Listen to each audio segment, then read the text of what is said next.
Okay. All right, please rise for the Pledge of Allegiance. Okay, ready?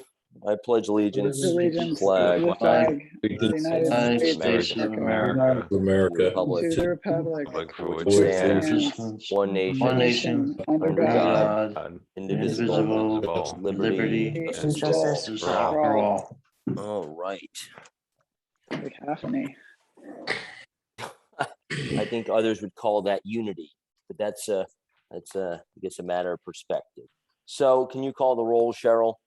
Sure. Kim Connor, Dennis Gagnon, Peter Lewis, Here.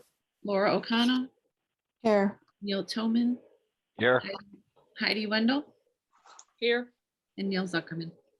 All right, here, and I'm here, and thank you, Cheryl. Welcome to the November 18th, 2021 Philipstown Planning Board meeting, our regular meeting. I feel like I've seen you guys a lot. We met last week. We'll be meeting again on November 30th, I believe it is, for another special meeting for the Garrison Golf Course Hudson Valley Shakespeare Festival.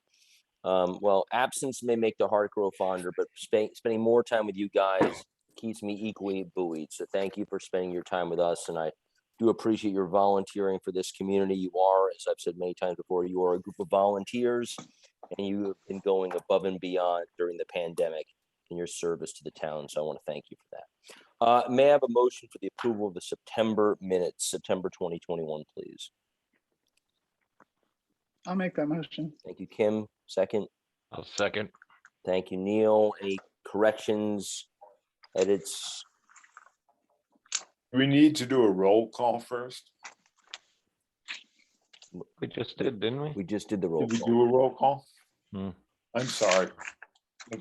Hallucinating again. Peter is still here, Cheryl. Note that twice. I'm sorry. That's Peter okay. again. That's okay. As I'll just state for I think what everyone is feeling. I think the board is tired. The board is tired. It has been a lot. We've been meeting, not always, but nearly twice a month for many months. There's a lot in front of us, and I want to appreciate it. And I want to say that to Ron and Steve and Cheryl. I think the wait is great, and thank you very much for that. So we are all, anyone can have their momentary lapses. So let's keep going. Any comments, corrections, or edits on the minutes, please, from September 2021? Okay, all in favor, say aye. Aye. Aye. Opposed, abstentions. Okay, great. Okay, first up is Riverview Industries. Ron, you had prepared the materials on that. Is that correct? That's correct. You all should have a draft negative SEQRA declaration and a draft site plan approval resolution. The project is still awaiting approvals from New York State DOT for the entrance work and a formal permit from the Conservation Board. As you've seen in prior correspondence, the Conservation Board is prepared to move that permit forward. But What was the Conservation Board waiting on then? Us? they were waiting. Yeah, they were waiting for you to make a negative SEQRA or a negative SEQRA declaration so that they could act on their permit.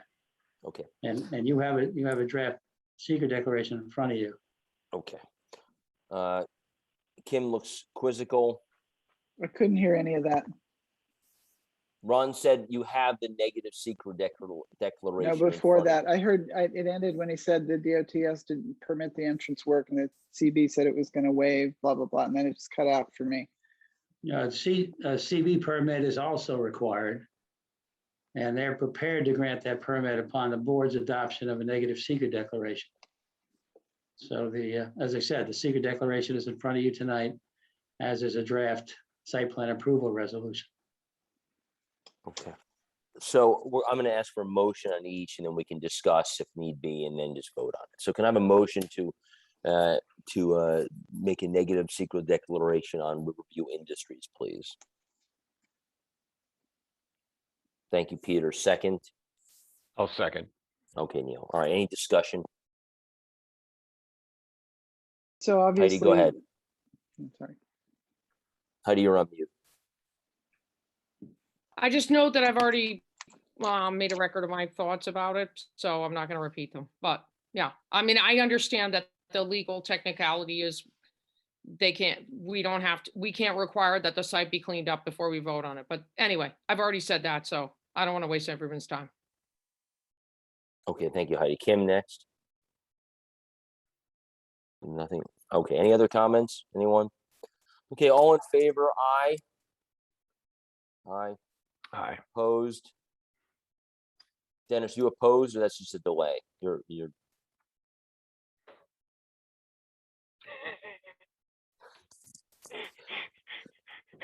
oh, man. Reminds me of Max Headroom. Yeah. Oh, man, Dennis, this is the best. All right, I'm taking Dennis is in favor of Sorry, this. Is Dennis. ridiculous. Sorry, just can't hear you, buddy. All right, abstentions. All right, fine, good. All right, all approved. It's unanimous. Okay, then can I get a motion to approve the site plan resolution that Ron has prepared? Get a motion for that, please. Thank you, Peter. I'll make the Kim, motion. Go ahead. Peter, then Neil second. Thank you.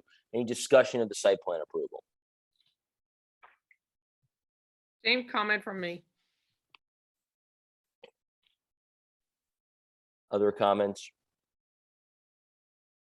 Okay, I just want to say, with this board has taken a very diligent approach to this site. I want to thank the board. This has been a long time in coming, but it's not a minor topic. We're dealing with traffic issues. We're dealing with safety issues. We're dealing with environmental issues, and it's very thoughtful along the way. I want to thank the board for the conversations along a very long period of time, and I want to thank the applicant for their patience. Okay, all in favor, say aye. Aye. Opposed? Abstentions. Okay. All right, Mr. Riverview, you are done. Thank you. All right, thank you.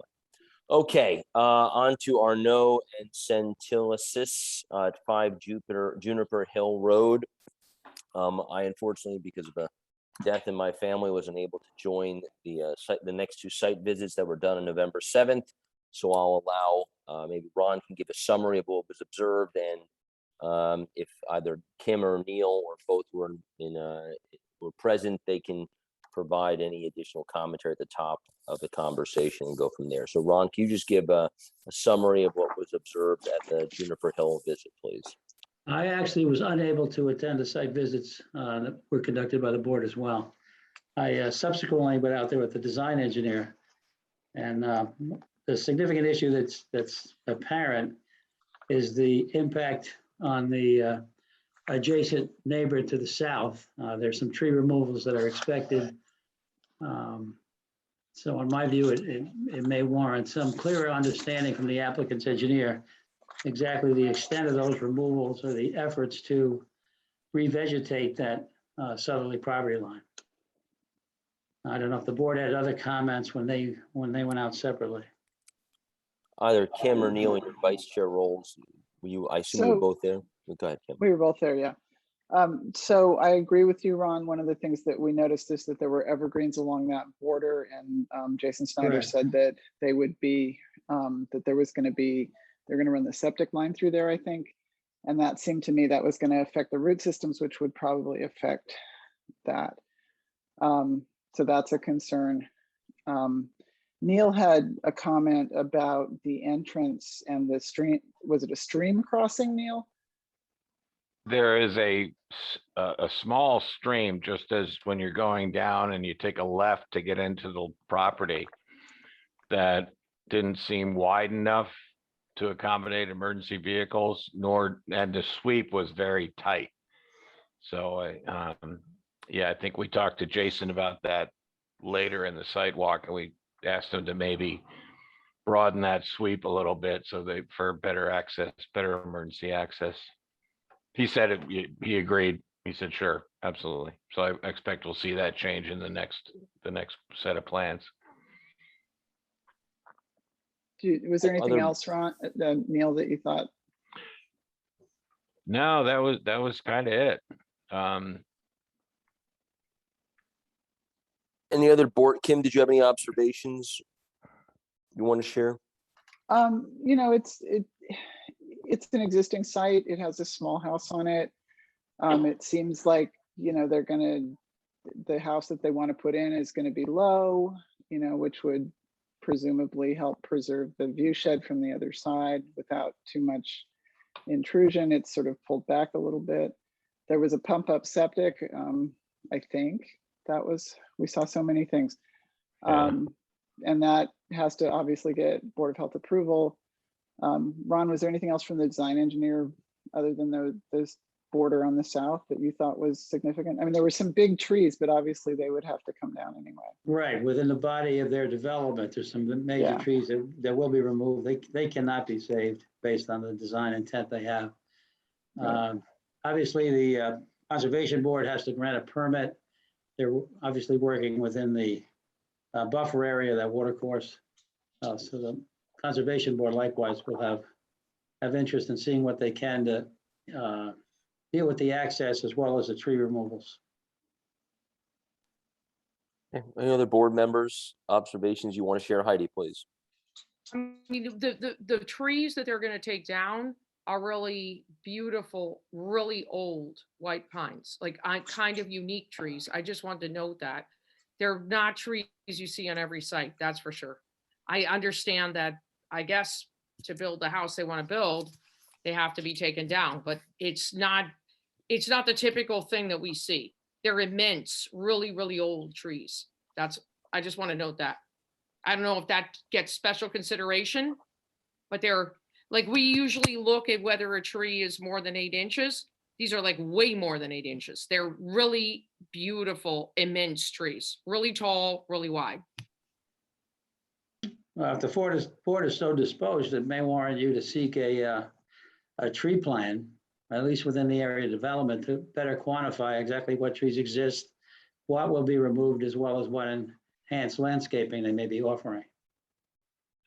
Ron, just for the purposes of under what portion of the zoning code do we have the ability to, besides asking for, what are our levers of action, if at all, related to that topic? So they go to the tree plan and therefore what?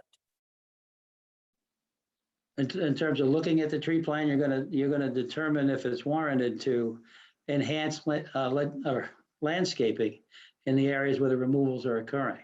It's part of site plan, Neil. But I'm used to us when we're talking about something that is minimized from the road unless it's retail. Is that under the same case here as a residence?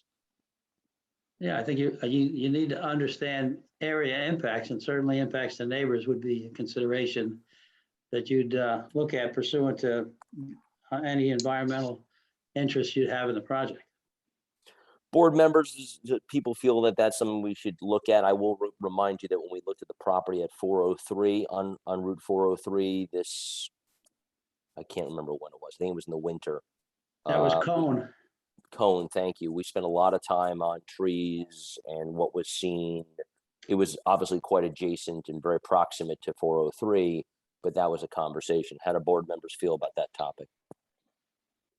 So, the thing about these trees is I'm always of two minds about trees, right? When you get to a point where you have a house and you have, some trees that are pretty old, the health of the trees is going to affect whether you can actually live in the house, right? Like, a big wind these days could knock something over. And sometimes, in terms of forest management, sometimes it's better to have a lot of smaller trees than one large tree that, other people, so it's like a balance, right? I'm not sure, this is an individual house on an individual lot. It's not like it's, you're going to take down 20 acres or something. It seems to me that it's not that visible from the road. I always ask the question about trees because if people have a design that can preserve them and they're comfortable with that design, you want to make them aware of the fact that it might be a good idea to preserve them. I personally, if I lived in that house, I would be a little worried about these trees coming down on me. So that's just my personal opinion. Right. Let us all remember that it is in the scenic protection overlay zone, which raises the issue of visual impacts. Well, Heidi's raised the question about the desire to see or I think at least Heidi, go ahead, please. Well, can I just say, one of the trees was old. And one of the trees was a little like raggedy, but on the very edge of the property, but there were other trees that were very old, but were in great shape. So I think, in my opinion, Kim's comment about, but I may be mistaken, may apply to a single tree that was kind of more on the edge of the property that did look a little raggedy and maybe could come down, but you know, for the sake of the house, but they were right smack in the middle of the site where the house would go. There were several really old, beautiful, and in very good condition white pines, very majestic. I mean, I think that they're scenic trees. I mean, I don't know if there's, you know, they're major trees like we never see usually. So They're much more so than so- 403. Let's get another voice in here. Laura, please. Yeah. Okay. Let's get another voice. So I do have to say that I'm on the same wavelength as Kim, right? So, you know, there's a whole safety component regarding the tree and the age of the tree. But I also do believe that the way that the house is laid out and the setback actually from the river and also from the road, that it's nestled in an area, and because of the way that the land sweeps down, that I'm not saying that the value of a tree is, you know, is minimal, but I don't think the impact is as big as we think it's going to be, right? So the setback and the easement from the road, and if the tree is removed, I don't think we're exposing the house to the road, nor do I think that if we cut down the tree and build the house, and then if we were to see it from across the river, you know, would we be exposing that viewpoint? I don't think that that's the case. And so I think that for the sake of being able to build on the property, that it just makes sense that, you know, we're allowing the owner to be able to build what they need to build. And I think that they've been sensitive enough to take all those things into consideration, and that the architecture of the structure itself takes that into consideration as well. Other thoughts? Anyone else? Neil, can I go to a screen Oh. share on this? Yeah, Neil, you go, and then Peter will get to you after. Let's see if this comes up. Let me see what I got here. How's that? Is that working for you? Got the Yes, we lot. can see it. We can see it. Okay, so you've got the lot, you've got the old Garrison Inn, you've got some pretty serious house. I think what the applicant is talking about is just this center line of trees here. I mean, not even like just right in here. I think that they're making a pretty good effort to take down as little as possible. And, you know, up here, this is sort of the septic area. And then, you know, I think we're just talking about a couple in here. Unfortunately, I mean, you're building a house, trees got to come down, but I don't think that it's going to be much more than this one little area right here, which is a lot less than their neighbors took down to do what they had to do. So,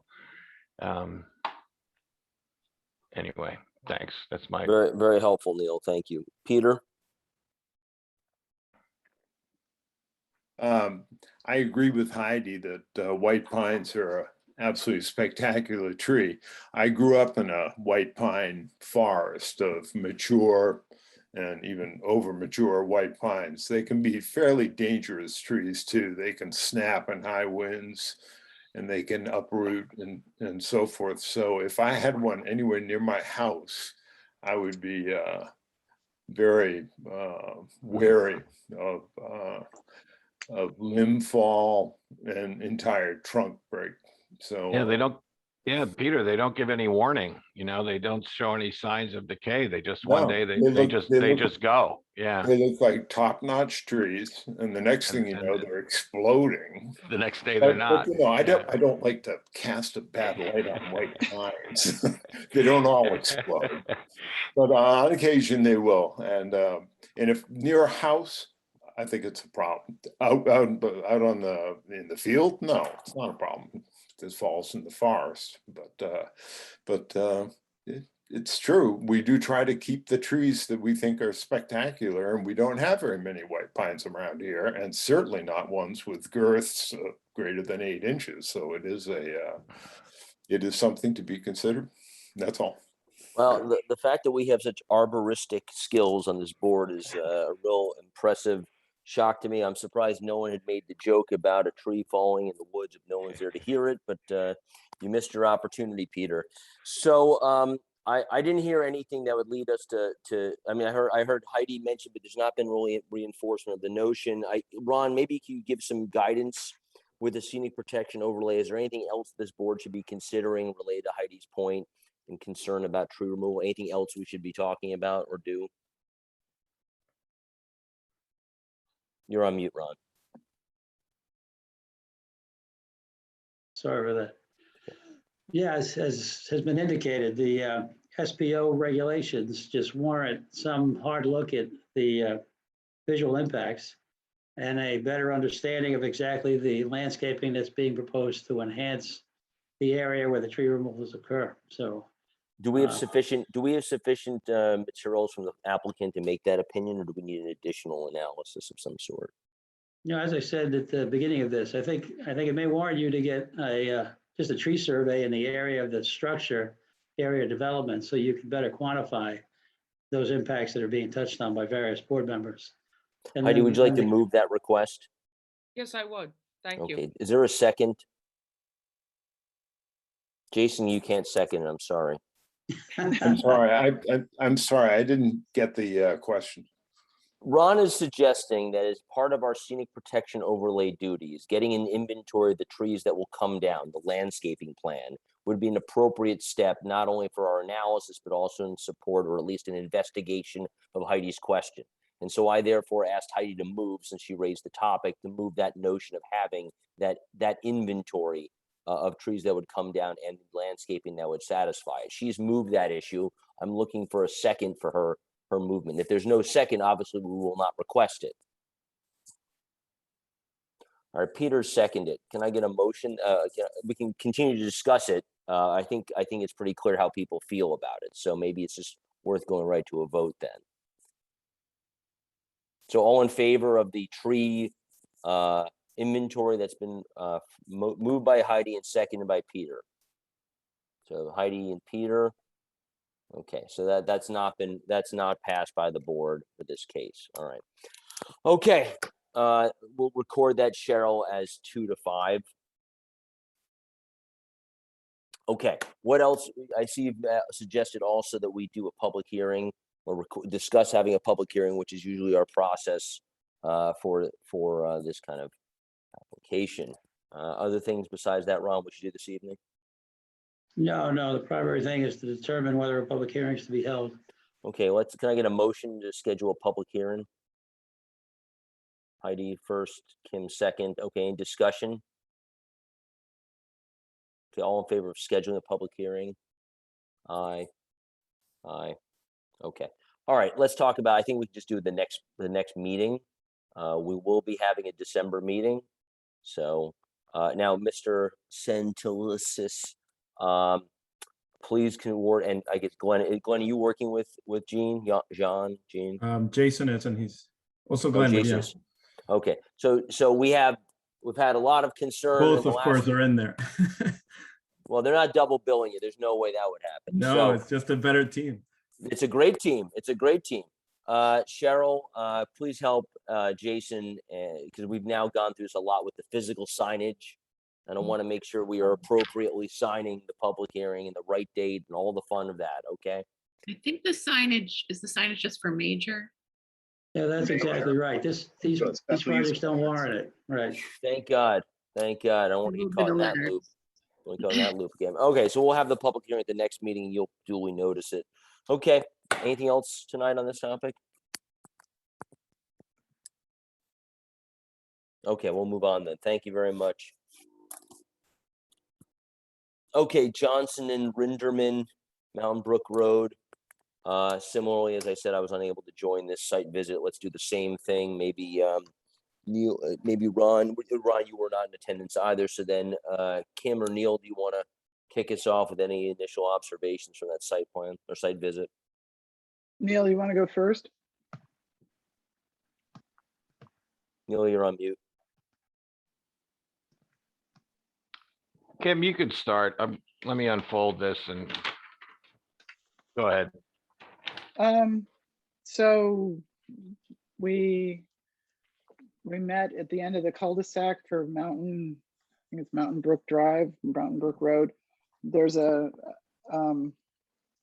we hiked in on a road that belongs to Slope Line, which is Scenic Hudson, and then we cut over to the what I think Jason talked about as what will be the driveway. There isn't an opportunity for access from the existing slope line road. You know, it's a pretty long driveway. It comes into a pretty flat area, which is near a pond. There's a dam, which I think Neil could probably talk about more because he understands those things better than I do. You know, it seemed, you know, it seemed like there was, you know, enough flat land. It's a big parcel. Not a lot of challenges as far as I could see. What do you say, Neil? Thanks, Kim. Can I go to screen share again? Sorry, I had this up. I was working on something earlier. I have my Google Earth open. You mind if I do a screen share here? So we've got, just to get you oriented, here's Thale. And then here's the other quarry Yeah, we're down not seeing here. it yet. We're not seeing it yet, Neil. Okay. Any better?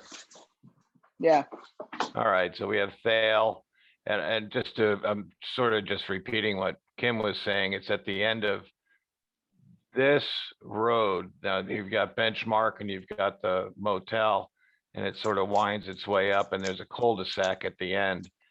And the project, so if this is the cul-de-sac, these are the nearest homes right here. It's quite a long driveway.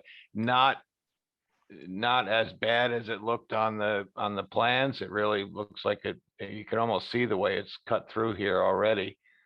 And this is the area where they want to do the build out through here. I don't see a lot of visibility. I don't see a lot of issues.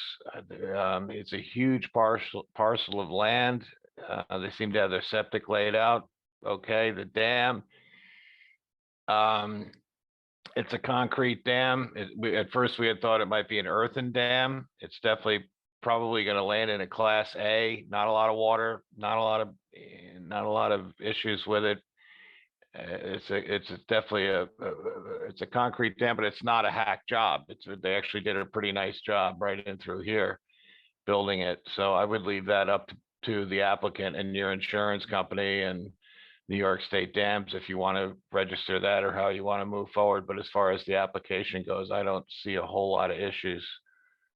A lot of room between them and the next closest house.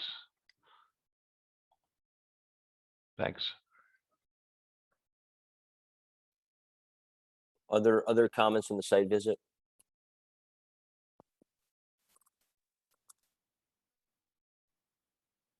Neil? No?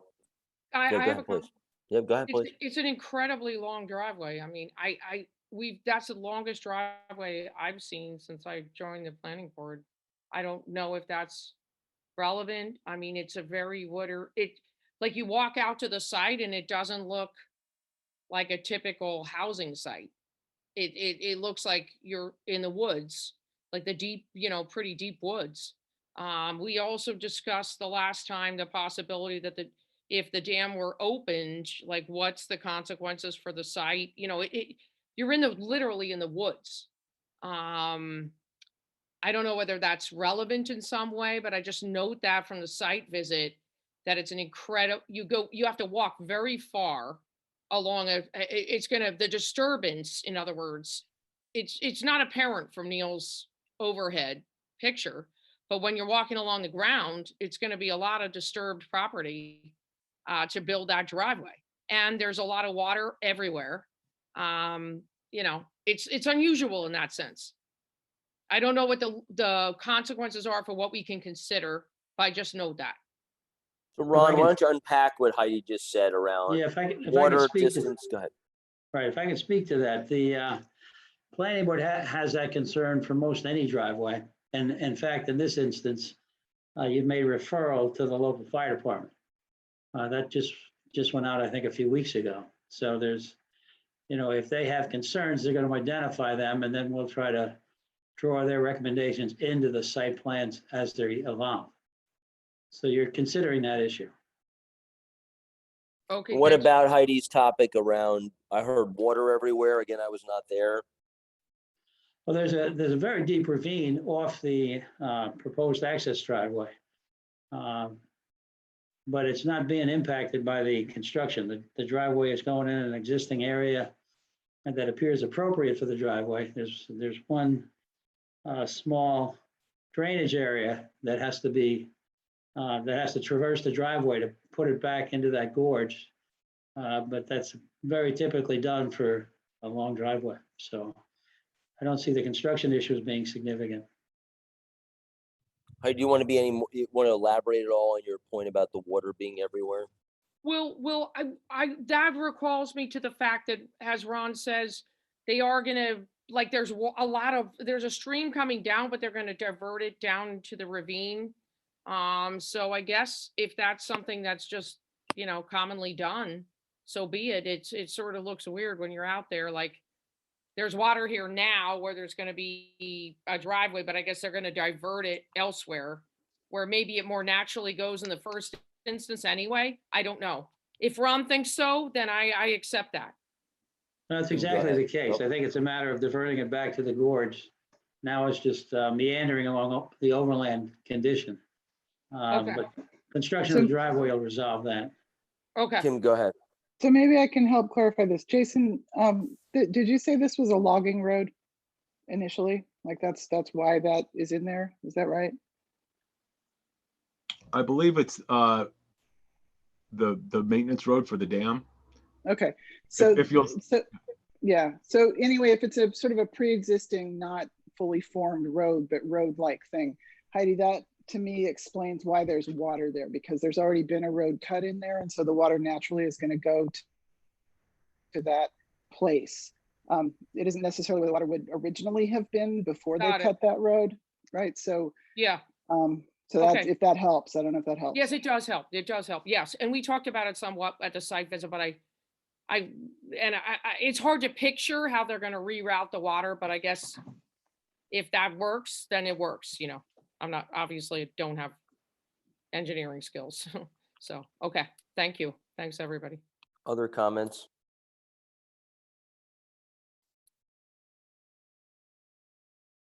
Okay, Ron, a question from me, just listening to what Heidi's saying about what I keep hearing reroute the water.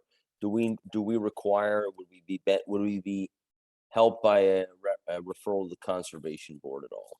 Does anyone feel about that? I guess I'd turn to Jason. Has conservation board been involved? Much of the roadway is within the buffer area, that steep ravine. Right, we did have we had a meeting with the conservation board, Max Garfinkel, and a couple of the conservation board members already. I believe you already made the referral, and we submitted plans to the conservation board. Has the board been out to the site yet?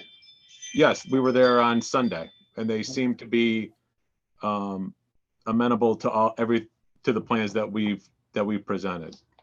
With so yes, they've looked at the same plan that you have. They have the same plan you have, and we're working. We'll continue to work with them on the wetland permit. It does require a wetland permit. There you go. So then we're fine. Then we're in a. I think Heidi, your topic will be addressed by our friends at the conservation.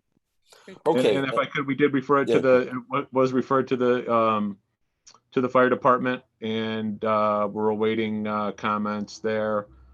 We do have pull-offs every 500 feet, so I think we're in line with that. Good, and thank you, Jason. All right, board members, any other comments or questions at this point?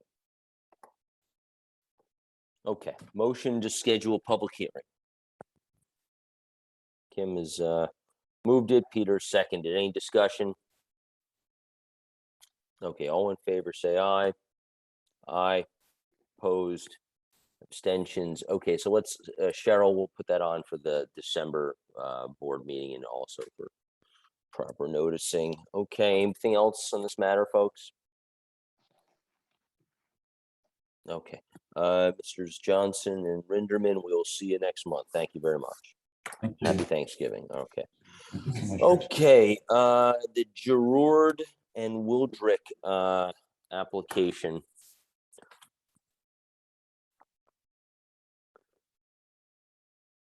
Ron, you want to kick us off on where we need to go? Sure. The project originally appeared before you back in March. But the only thing you did do at the time was declare it a minor project pursuant to code. You also deemed it an unlisted action, as I recall.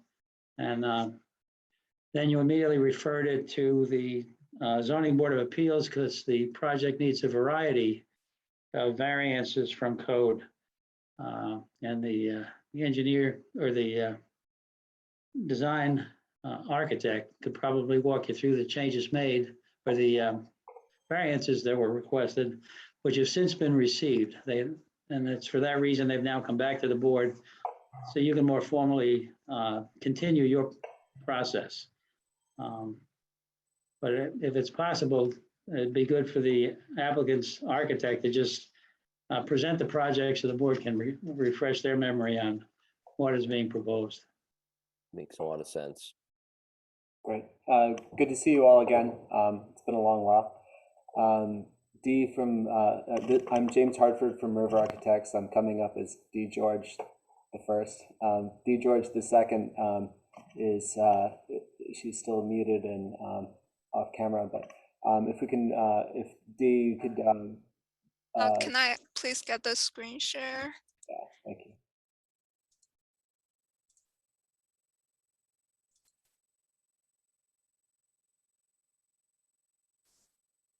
Sorry, Dee, you should be able to share. Yep. Can you see my screen? Yes. Yes.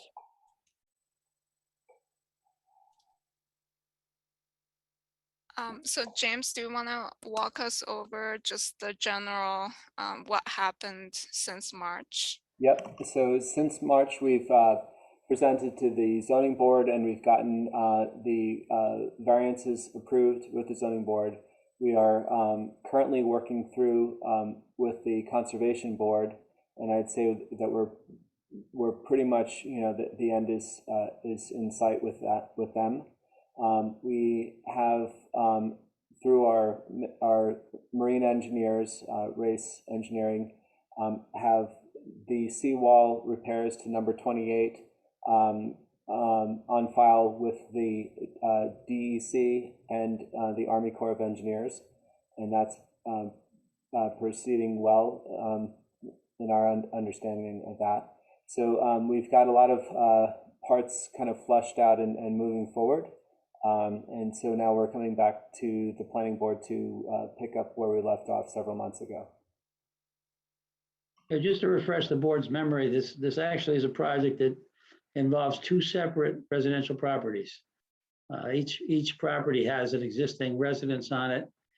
Those structures will be raised, and then a larger structure will be placed in the area of both former residences. And obviously it will require that the two lots be merged as part of the process. All right, thank you. So Dee, could you scroll to the site plan that shows where the existing lot lines are? I don't think I have that in this submission. That was in the previous. Okay, well, for reference, it's basically that straight seawall right there, which basically delineates number 28 and number 30. The more squarish seawalls on property number 30, and the little boat ramp with the zigzagging seawall is currently number 28. So these would be combined into a single lot, and the boat ramp and the natural bit of shoreline there would be retained. But the current seawall on the north property, number 28, is in pretty bad shape. It's a failing gabion wall that's coming apart, and that I don't know if it's a result of that seawall deteriorating or if that's just that the site was not built up as much, but that site tends to flood more than the southern site. So the idea is that we would be replacing that with a similar gravity block retaining wall, which is currently installed at number 30, so that it has the same kind of structural capacity and durability that that exists there currently on the other site. So so the two the single house would be replacing the would you mind going to the first floor plan? The two structures that are currently there would be essentially replaced in kind in footprint at the first floor, and then the second story would be bridging across, allowing that boat ramp to continue to function, and also kind of the natural shoreline to kind of recede into the property. So we are proposing to raise the grade approximately 2 feet overall, which is a 2% grade from the street edge, and then that would also recede back towards the water, so that we're not building the whole entire property up, but just kind of cresting it, which actually matches the adjacent property at number 26, the one just to the north. So the intent is to get the finished floor of the first floor of the house above the 100-year floodplain. Currently, the house does occasionally suffer from water intrusion. Recent high tides have brought water into the crawl space under number 30, and while the floor height is slightly higher in number 30, the southern property, number 28 was flooded pretty badly by Hurricane Sandy. So the intent is that both, that the finished floor of the new structure, so both footprints would be essentially a foot above the flood height of Sandy. And at the same time, we would be hardening all of the finishes on the first floor, so that if a subsequent flood is higher than that, that it would be cleanable and not catastrophically destroyed by a greater flood. This house will have no fossil fuels. We're pursuing Passive House certification for this. So we're eliminating 2 oil tanks and propane tanks for backup generators. And so the intent is that it's going to be an all-electric and basically sustainable structure in the event of power failure, so that we would have solar power backup and battery reserve in the event of power outage, which would also allow us to do energy management throughout the day, so that it's not only for backup, but it's also to reduce peak loads on the grid. So the intent is that we're actually really doing a good improvement, not just to the site, but to the regional infrastructure. And again, eliminating fossil fuels in an area that is prone to flooding into the Hudson River. The swimming pool that we're proposing is a natural biophilic pool that would use natural enzymes and biological media to purify the water without chlorine, without salt, or any chemicals whatsoever. So the intent is that we're essentially producing drinking water for swimming. So any overflow, if there's any kind of event that would cause that pool to rupture or be inundated by the Hudson River, we are not introducing any chemicals into the Hudson River. We're actually introducing drinking water into the Hudson River if that were the case. We're reducing, we're eliminating blacktop paving and basically 2 garage structures, and replacing one with the garage which you see in the drawing here. So we're only increasing impervious surfaces by, do you help me out here, 0.3 or 0.3%. 0.3%. So We are managing stormwater runoff off the roof through the use of green roofs as much as possible. We will have solar on the roof, of course. So we have to figure out exactly what the ratio of solar is to green roof that's possible. And then rainwater that will come off the roof would then go into a rainwater cistern. And then from there, any overflow from the cistern would be then managed through help me out here, through a bioswale, so that we're ideally not having really any impervious surface water discharge into the Hudson itself. Any issues like the height of the building, we're within the limitations of height, so there's no issue there. And the glass will be bird friendly glass, so that we reduce risks of bird strikes, since there is a fair amount of glass in the building. Anything else? I think that's it for my quick download. Okay, thank you. All right, board members, questions?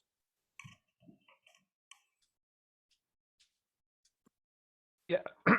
Yeah. Maybe you could take it off the screen, D. George, so we can see each other, please. Thank you. Yeah, if I could jump in, James, I saw your meeting with the conservation board, and towards the end there, well, they raised a constructability issue as far as whether is it Race Engineering? Yes. Race Engineering was going to take a look at whether or not you wanted to access, whether you were going to be able to build it from the water or from the land. And I guess this side alleyway is going to be the access. Have you had any feedback from them about how that's going to go? Yes, yeah. So so the lot on the right, which this is not complete, is the water. The property does extend about another 100 and I think 150 feet towards the viewer. But all four structures that you see here will be raised, and so the access will be directly from number 28, which is the northern lot, the one on the left-hand side. Oh, on this side. Okay. Yes, yeah. So you can see that curving wall. That is the wall that will be replaced. It's in again bad shape. And so Race's design is to install a cofferdam, so steel sheet piling that would be dewatered, so that they can do all the work that they need to do to set a stable gravity wall. What kind of feedback are you getting from the Army Corps? Anything? Not a peep. We think silence is probably golden. Their feedback, perhaps Race is getting more communication from them, but we have heard nothing. The application has been in process for quite a while. I think it's a pretty routine repair for them. Yeah. But the question, Neil, thanks for bringing it up. The question that was raised by the conservation board was about which is a more ideal access from the water, that there's less disturbance to the site and to the community, and bringing in heavy concrete blocks and bringing them in barges versus bringing them in from the shore. The cost is extremely higher if we were to do it from the water. And then there's the considerable risk of actually reaching over the cofferdams, which are they're strong, but if they were to be impacted by a barge or by the gravity blocks, that would be a pretty major concern. So it was not a realistic consideration, honestly. Yeah, no, it's tricky. I mean, I give you credit. It's definitely going to be. I mean, now and on the lower corner, sort of where on the property line, that you're just stopping there. You're gonna Yeah, so Have we you worked anything out with your neighbor to try and maybe rehabilitate some of their wall? Because that looks like it's in bad shape too. Yeah, that's just really a tumble of stones. We had communicated with the neighbor about doing that. They're not prepared to participate in extending the seawall further there, but we will be adding more stone to raise the soil height and to add to this general stability there. So we're managing that, but we're not extending the seawall around to include those. Yeah. This is Jenna. I'm the applicant. I just wanted to add that our neighbor is considering raising her grade a little bit there as well. So we're in discussion with them just to make sure that it all, is really seamless when it's all said and done. But yeah, they weren't interested in redoing their wall at this time, unfortunately. Yeah. Other board members' questions? Heidi, please. My question is, if the property is flooded, will the town bear any costs for that? I mean, if the seawalls don't hold, say, I don't know, whatever time period from now, do we as a community have to bear costs for the flooding of this property or rescuing people or whatever? I mean, what is that all on the applicant and whatever flood insurance they buy? I mean, it just seems like, given where the property is and the trickiness of building on it, I just worry that the community could actually bear costs for this at some point down the road. And I just wanted to ask about that. Not all of the property of Manitou Landing is within the 500-year flood zone. It's just this lower portion that is, so we would actually be raising soil to help get us out of some of that trouble. And so raising the soil, the grade is intentional to correct for the risk of flooding, as well as raising the finished floor height so that we're getting the applicants who currently live on site out of the flood zone. So we're greatly reducing the risk that they are currently under. Hudson River Lane is a private road, so it's not a town road. So ownership of that is the association's responsibility. They are responsible for managing any repairs. So that is not a cost that would be borne by the town of Philipstown. Yeah, and we do have substantial flood insurance. Was the answer that there is no cost to the town in the event of flooding of the site? I wasn't quite clear. I get that you have flood insurance and that you're raising the grade of the site, but will the town, if it's, okay, thank you. Yeah, I mean, unless there's some like law or credence or something that I don't know about, I can't imagine why the town, I mean, I will tell you, if there's another Sandy, let's say, we wouldn't stay. We would go to my in-laws, who live an hour and a half away. So I would hope no one would have to come and rescue us. Kim, go ahead, please.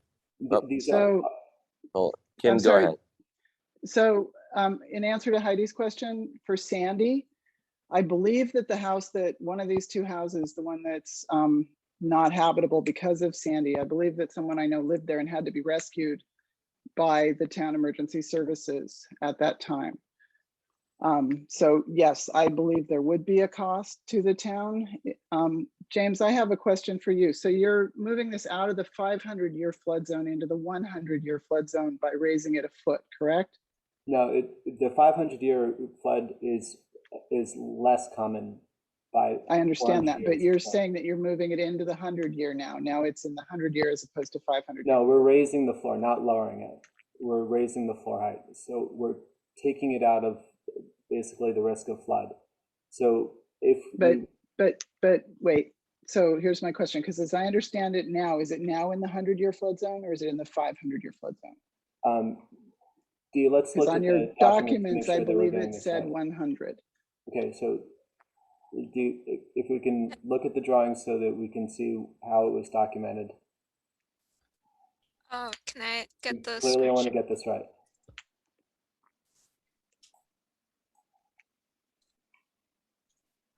So I believe this red line here is the 100-year flood line.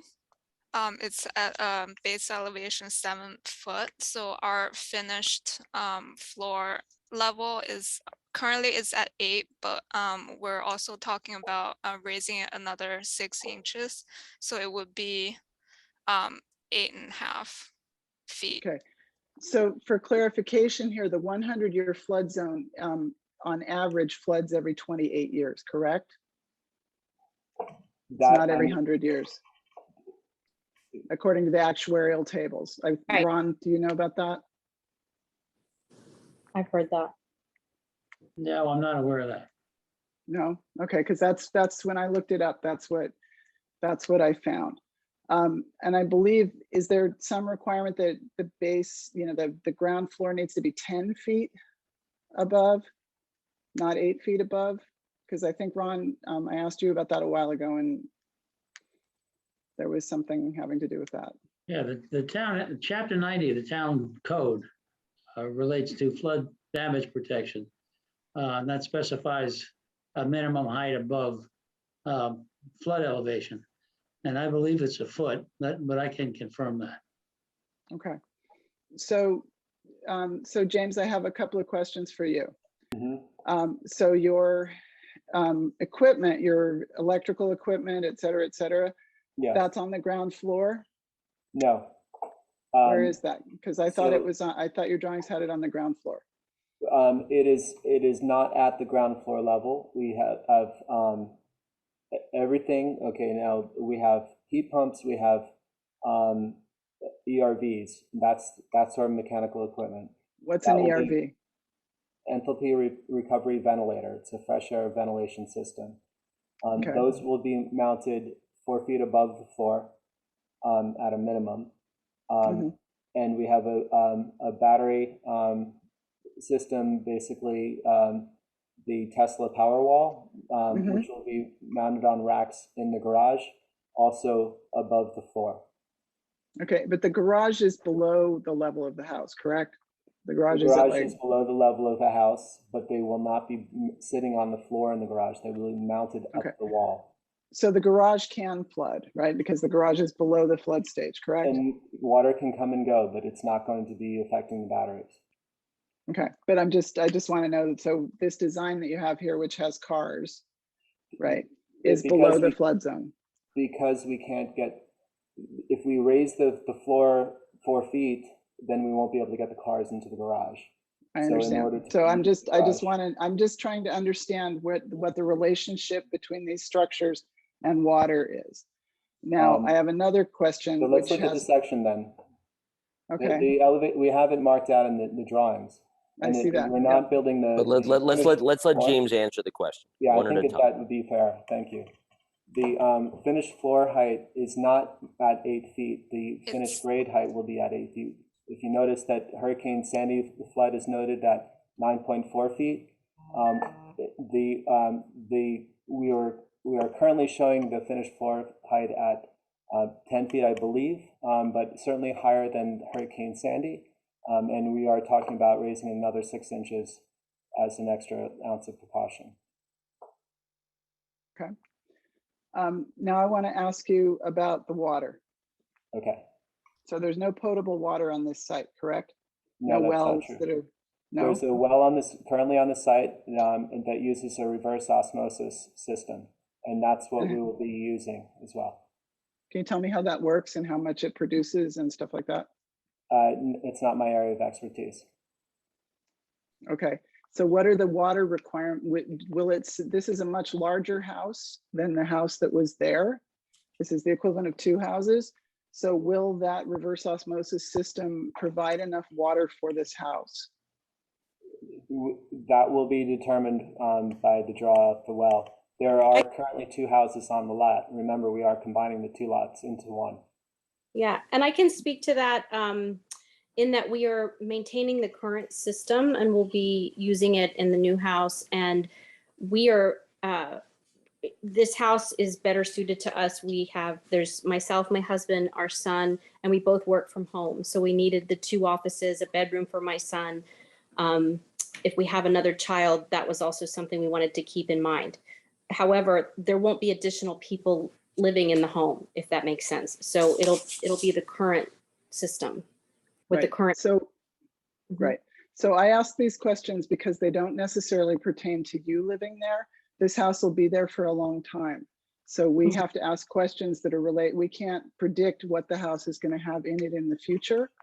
Right. So we ask these questions. Now, that this well that is here only served the house that's on that particular lot, correct? It didn't serve the other It house. served both Did it? houses at one time. Yeah, they cut the line to the 28 house. I'm not sure when, but they cut the line. But there is a pipe that went from the well to 28, and it was for both. Because we at one point thought we were just going to buy 28, but there's no well there.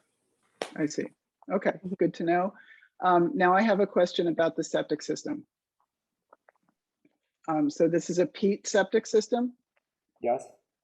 Yeah, can you explain how that works? It's a packaged septic system that is basically modular, and it has a high capacity. It will be above grade somewhat, so there will be kind of a landscape aspect to it, but otherwise that's not my area of expertise, and I will defer to our civil engineer about that. Okay, so as far as I understand, is he here, or no, he's currently not here. He's on a different planning board meeting. All right, keep so going. I'm just gonna keep, sorry, I'm just gonna keep going because I do have questions. So James, as far as I understand it, a peat septic system has to be replaced, the peat has to be replaced periodically. Is that correct? I don't know that. I do know, I can tell you that Putnam County now accepts these. They didn't accept them in the past, but now they do accept them. So the county health department is, it's their purview, and they have been accepting these. So it okay. Does seem like appropriate technology. Do you have approval for this one? We're pursuing that currently. Okay. There was a design for the previous owner for the system that was approved, in my understanding, but yes, we will be getting a new one. Okay. And also the exact same system is being used and was just approved for the house being built down the lane at 4 Hudson River Lane. Okay. And then I guess the last question I have for the moment is relates to massing of this building. So we've had down on that strip of land with these houses, there was someone who built a very large house at the end that had to be torn down. And I'm wondering if you could give us drawings that'll show us, like, because this is a big house, and it, the houses next to it are older and smaller. So I'd kind of like to get a visual, since it is on the river, I'd like to get some kind of visual impact for what it looks like with the neighborhood. Did you see this, Kim? I did not. And Okay, that's in the submittal today. We are also 10 feet below the height requirement. My understanding, that house that had to be torn down was above the height requirement where you couldn't see to the marsh from the river, which was an issue. Ours is 10 feet below that. So your intention here is to try and make it look, James, perhaps like it's 2 smaller houses by having the boat ramp in between. Is that so that it doesn't? The boat ramp exists like there, so we're maintaining it already that. exists. And is there the glass bridge between will be less material obstructive than if it was an opaque wall? Yes. And does the glass go through to the other side? Like, can you see through the house? Yes. Yes. Okay. And what about light impacts? Do you mean dark sky compliance? Yeah, and just, this is a glass house, so if the lights are on at night, the intent is to have it dark sky compliant. We don't intend to have floodlights. In terms of exterior shading or light shading, that's a possibility. Yeah, we don't intend to light up the neighborhood.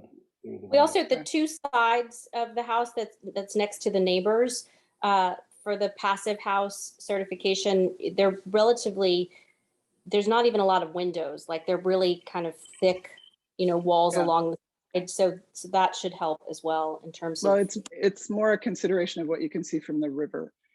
Right. And, I don't know if this, Ron, I don't know, I can't remember if how the scenic protection type zoning works related to the river. Maybe you could talk about that. Yeah, no, obviously they're within the scenic protection overlay zone, and the term that's used is publicly accessible places. And certainly the river would qualify. They would, there is a height requirement, but they're complying with that height limitation. Okay. So I think that's it for me for now. I think we'll be less impactful than West Point in terms of light pollution. All right, well, let's let it go, that topic go, since you're not, West Point's a lot further north than you guys. Okay, so so any other board members' questions? That was anybody else? No? Okay, so I guess I could ask my question now or tie to our obligations or SEQRA. So Ron, your memo, since it's been quite a while, I think your memo states at one point that we did take the action to announce that we're going to do an uncoordinated environmental review. Is that true? Yeah, I've just reviewed the minutes while we were talking. Yeah, you did take that action in March. So you did make that determination. Okay, so the last sentence in your SEQRA paragraph is what I'm concerned about. It says, for a non-coordinated review, the board can make a SEQRA declaration as soon as they believe they have all the information required to arrive at this decision. Now, as far as my decade on this board, we've never looked at a house down here. My family has a home in Nassau County on the South Shore in the town of Hempstead, in the county of Nassau, in the unincorporated hamlet of Point Lookout. They have an 8-foot requirement now because of flooding. Right. So you can't actually have the first floor until 8 feet up, and the first, what it becomes now, ground floor up to 8 is garage space, because it's questionable about what would happen to the next Sandy, and that's been zoning at Nassau, or I don't know if it's town or county. So I think we're gonna need some schooling about how we think about the environmental impact about being on the river when they're called bulkheads. Bulkheads are being improved and ground is being raised by 2 feet. There's a lot of stuff about it. And Kim asked in a stepwise way about water infiltration, but having seen what's happened in my little town in Long Island, I'm cognizant of it. I'm sure, of course, Miss Wildrick and James and everyone in your team has been thinking about this. And I'd like to get some education as we go through this, because to make that determination, I think we'd have to understand it. Clearly, they're making improvements. Clearly, James, as I understand, the environmental benefits you're creating are a nice balancing act against what exists now. But I do have similar concerns to Heidi and Kim, just in general about the environmental impact of being where you are. I was just pulling up just for kicks, I'll do a Neil Toman and just share with you my screen. Oh, go ahead, please. I'm sorry to interrupt. Ron, isn't this a type 2 action under SEQRA? Why did we type it unlisted? Actually, that was something that you had talked about back in the March meeting, because of the various variances necessary. You felt it was more appropriate to call it unlisted, and so that was the determination made at the end of that portion of the March meeting. So it was my bright idea, huh? Yep. All right. I might want to back off that. I got to tell you, I kind of think maybe if I say, I have no doubt if Ron says I said it, but I kind of think this is a type 2 action under SEQRA. And so the impact to this board would be what then? That it's exempt from SEQRA. I'll tell you what, if you've already typed it unlisted, let me research it. I'll have a memo before the next meeting, and then you can put the issue to bed that way.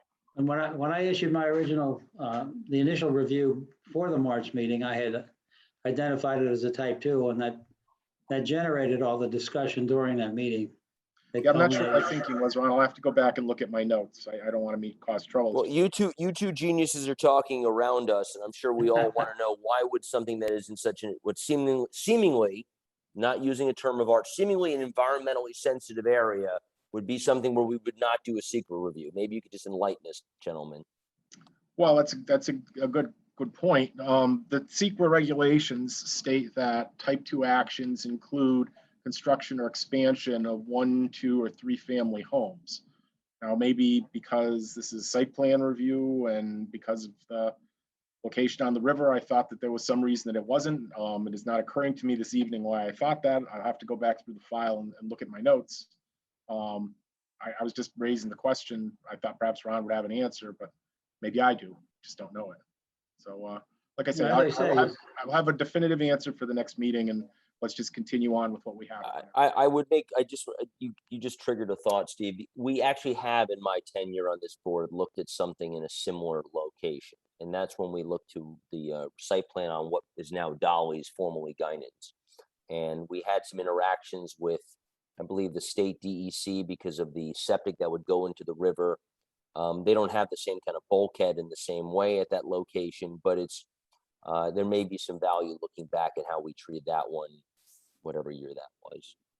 I'll get to the bottom of it one way or the other. I don't have Well, an answer. then I think let's defer then the SEQRA discussion further. But it seems if we're going to evaluate this property, the referrals that come next, particularly from the state DEC, seem like something that I think we'd like some. I at least, again, I individually feel like I need some input on because I don't know how to gauge the impact. But if you want to defer to our next conversation about SEQRA, we can do that. Sir. I think that's the way to handle it.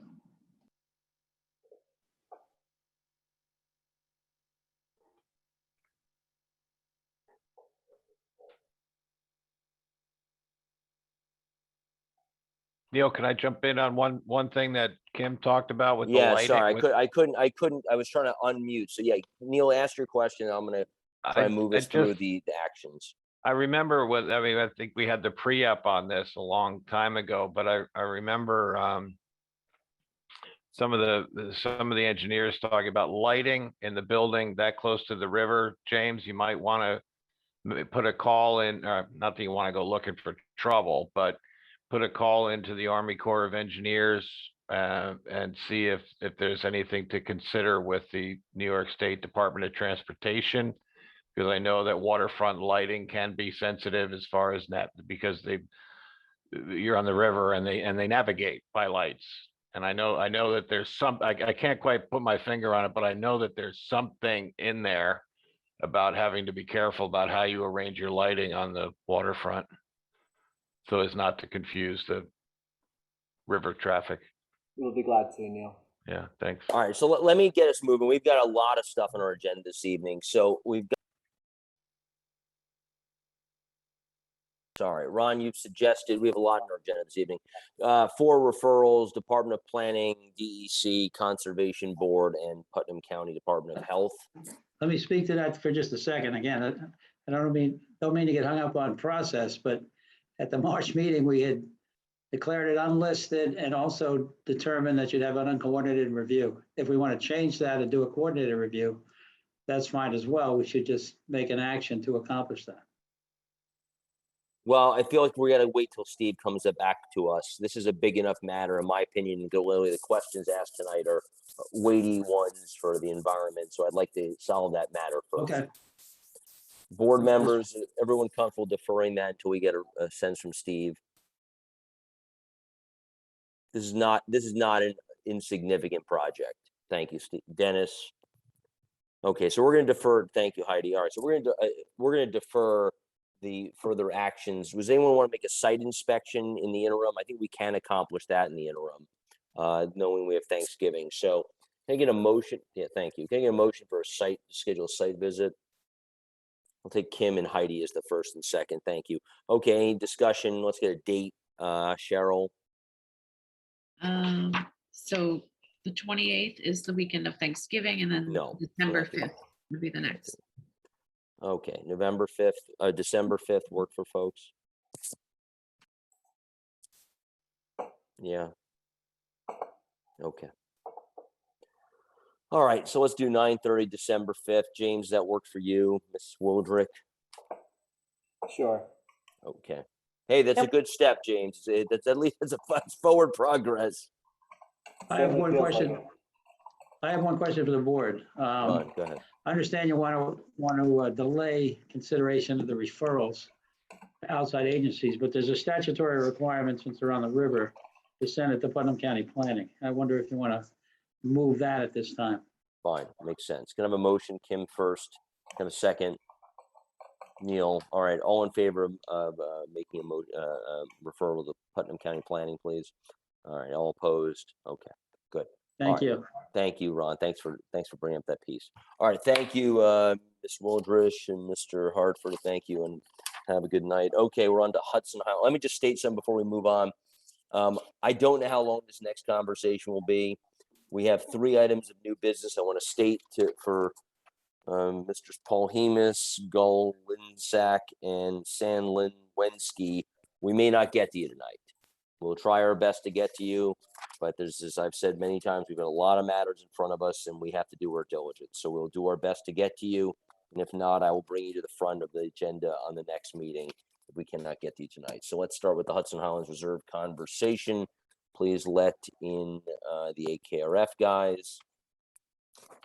So as we all know, we're trying to get the FEIS to be complete. That is where we are at this moment. And there's been a couple of months of back and forth between our advisors and Ron and the applicant on finalizing that document. Maybe we can get some clarity. Where should we start, Ron, on this one? With AKRF or with the applicant? I think maybe you can give us a clear sense of where. I think AKRF can introduce the subject. Okay, Chris and Aaron, you have the floor. Give us a status of where we are, please. Hi, good evening, Aaron Werner, AKRF. So we did issue a memo today, which at the front end of it summarizes what we've looked at to date. For the September meeting, we did issue a memo on our initial look of the FEIS for the Hudson Highlands Reserve. And we did have a number of comments that we received responses to in the middle of, it was around November 9th. So we're not fully through looking over their responses to each of our individual comments. But we did identify in our memo some concerns we still have about the voice of the document. As this is the planning board's document, it should be in the voice of the planning board without, much marketing language, without, calling out specific commenters for being disingenuous or incorrect, so forth.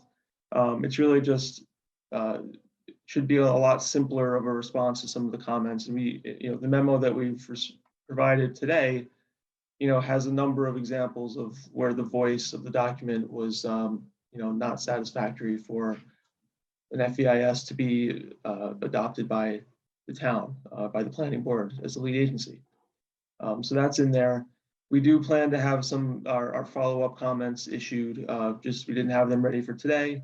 We didn't have much time to look at that. We also had the Appendix A and B was resubmitted to us, which was basically the applicant's full documentation of all the comments received at the public hearing for the DEIS, how they categorized the comments, what number they assigned to them, and where they are in the FEIS as far as a response to them. We just got that 2 days ago after our comments on that. So we also did not have a chance to fully look through that. So tonight, what we were hoping to accomplish was to have the applicant walk through the change to the project, because I think that's pretty important. Since the DEIS hearing and all the comments were received, they changed the project. They took out the Equestrian Center. They moved some homes around. They increased some buffering, I think, around the pond. They took a couple of homes away from the pond. So if we were to move forward with an FEIS that's complete and you're ready to make findings, obviously the board needs to be comfortable with their current plan. They've also introduced an alternative in the FEIS for access off of East Mountain Road North, which was not previously contemplated. And if that's something that the planning board wants to entertain, it would require a little more analysis there. If it's something that is not something the board is interested in all, we recommend that it not be included in the FEIS. So I think with the revised plan and the alternative should be a really focus of tonight, because I don't think there's been any discussion yet in the 2 meetings that we've been at since we've returned on this project. It really hasn't been much talk about the new plan and what the board feels about it. I'd like to just, Aaron, make a slight adjustment to what you're saying, which is, I think it's helpful to hear about the new plan. I think we've read about it. What is more helpful, or maybe you can do it in parallel, is discuss knowing what the positive declaration was about. Sure. Knowing what the positive declaration was about and identifying what you have done to try and further mitigate the items that were listed in the positive declaration. I think that would be important for the board to understand. Well, that the applicant can explain, can get into that, but I'll give a quick summary of how we got here. So in 2018, there was a positive declaration issued for 4 main areas of analysis, right? Water resources, vegetation and wildlife, zoning and land use, and community character.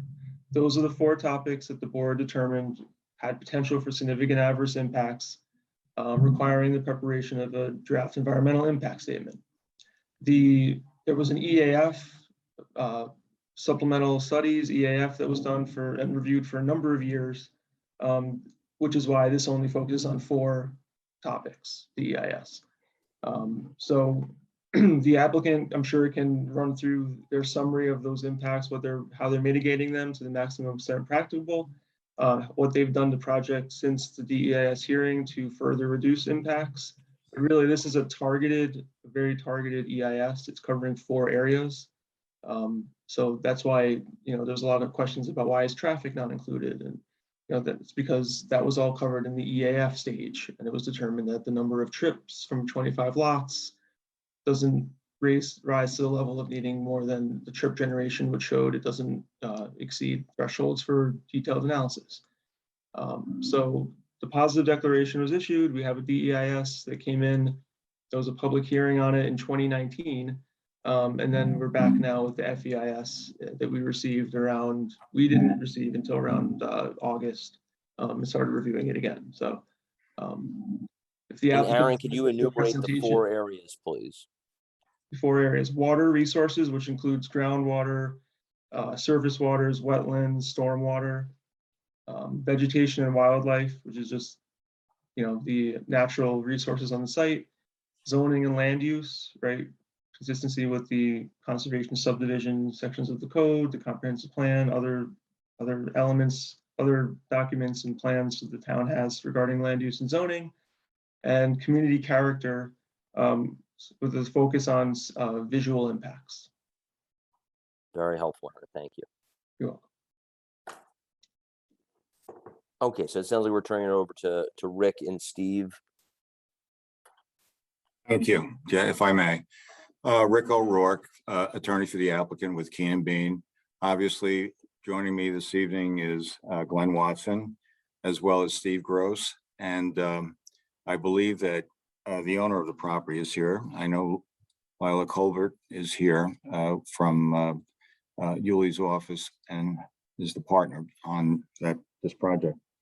Let me do this. I think perhaps the best way to approach it is really to examine the distinctions that we've made between a DEIS proposed plan at that time and what now is before the board in terms of the plan that's been modified as it relates to, and hopefully is responsive to, all of the comments that have been raised. And I think the important thing here is that, as Aaron touched upon, there's been certain things that have been done which we believe mitigate considerably what was originally considered by the planning board. And that includes, for example, the elimination of the Equestrian Center and everything attendant to that in terms of land disturbance, septic, horses, manure disposal, all of those, shall we say, incidental impacts that occur when you have an equestrian center. That's been eliminated in its entirety. In addition to that, what we've done is we've removed 2 homes around the Ulmer Pond area. And obviously, we continue to maintain at least double the setback that is set forth in your ordinance. So we believe those were significant mitigation measures that are now part of the proposed plan.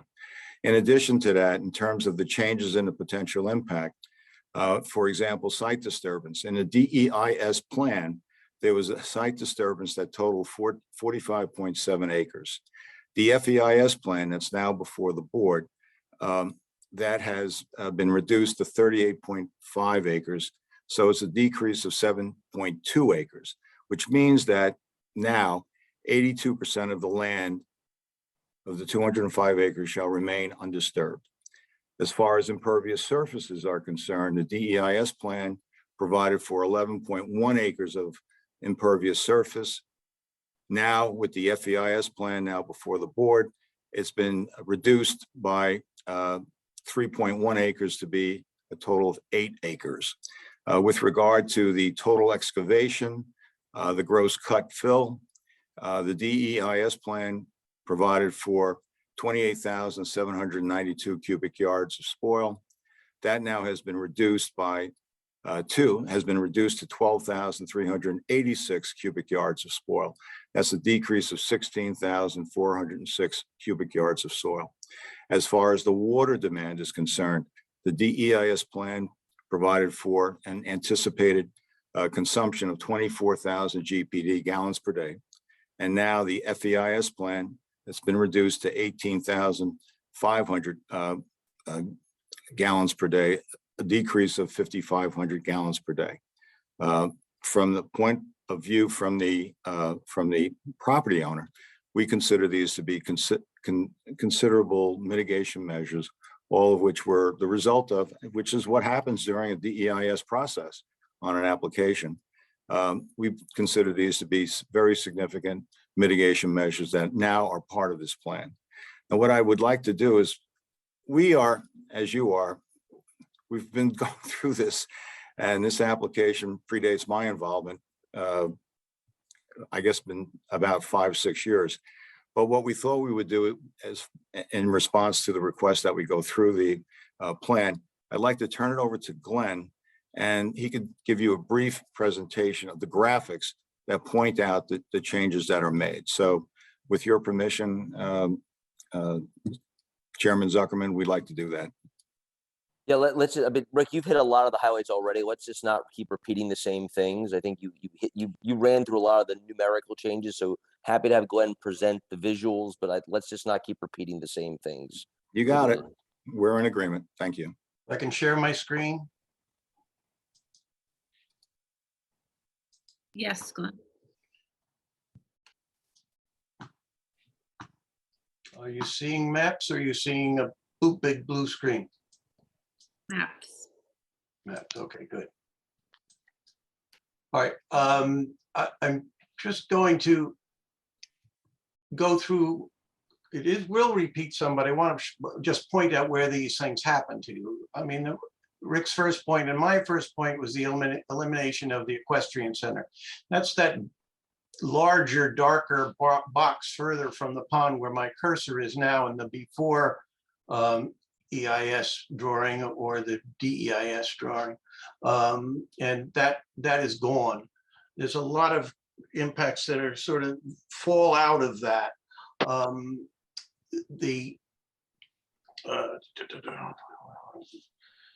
The necessary storing of materials and construction on site that was a concern of some people went away because the maintenance of the overall grounds will be reduced so it can be handled out of house instead of having another party come in and instead of having a staff do it, we'll have another party come in.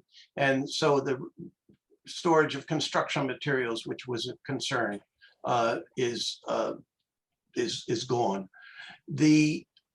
One of the existing buildings up near the north end at where my cursor is now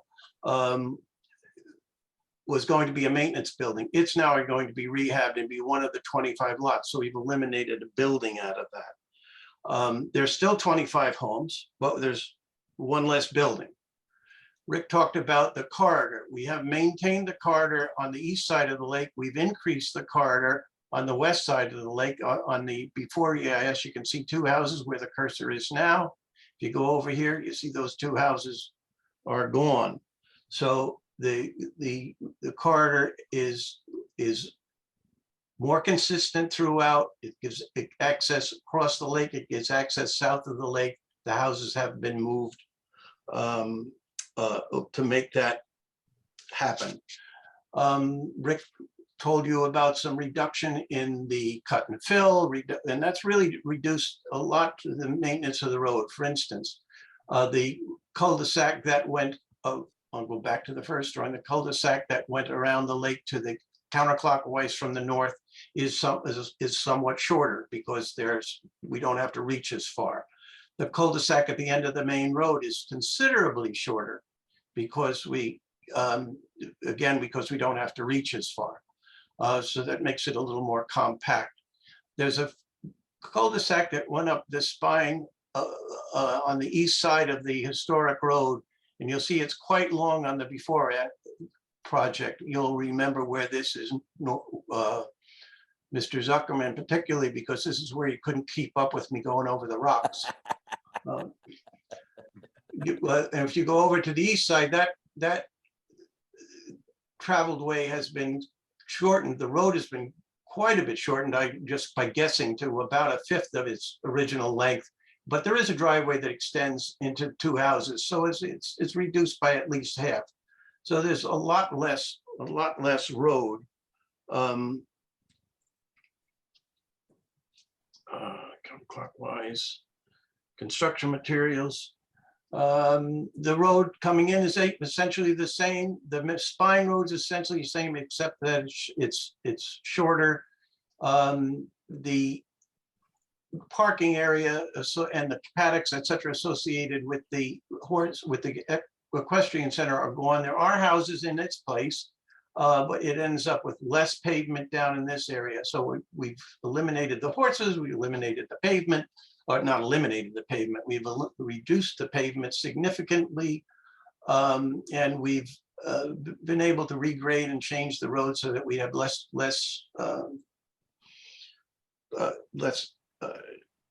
excavation, corridor excavation, spine road, main road. I think I touched on the main points. I know they did repeat something, but I think the visual helps you see where that happened. So we think we made significant responses to the concerns that were expressed in the EIS, and I'll be happy to answer any particular questions if I'm able.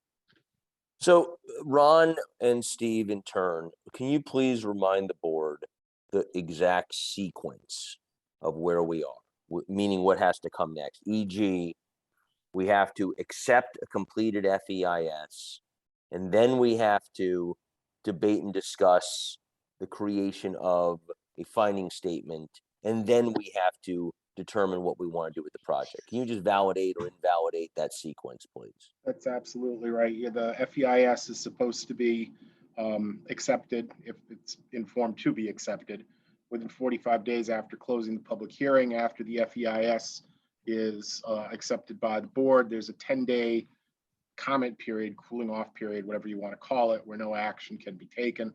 And then within 30 days after acceptance of the FEIS, the board is supposed to accept a finding statement under SEQRA. Depending on what's in the finding statement, the board will then go on to either approve the project, approve it with conditions, or deny the approvals if there's grounds to do that. I do not believe there is a time frame for the approvals after the finding statement, but they usually go pretty much hand in hand. Once you get your finding statement, you have a pretty good idea of what you're going to do on project. And the finding statement is written by us based upon what we indeed debate and discuss? That's right. Okay. Okay. So, Ron, anything else to add at that point on the process for the board's benefit? No, that covers it. Okay. So back to AKRF then. Where are we with the completeness of this document? Because I will tell you, I believe the board is waiting for the completeness of the document so we can then debate what the finding statement should say. Could you please weigh in on where we are in the completeness of this document? Yeah. So as of now, we still don't find it to be in a complete form for you to do that.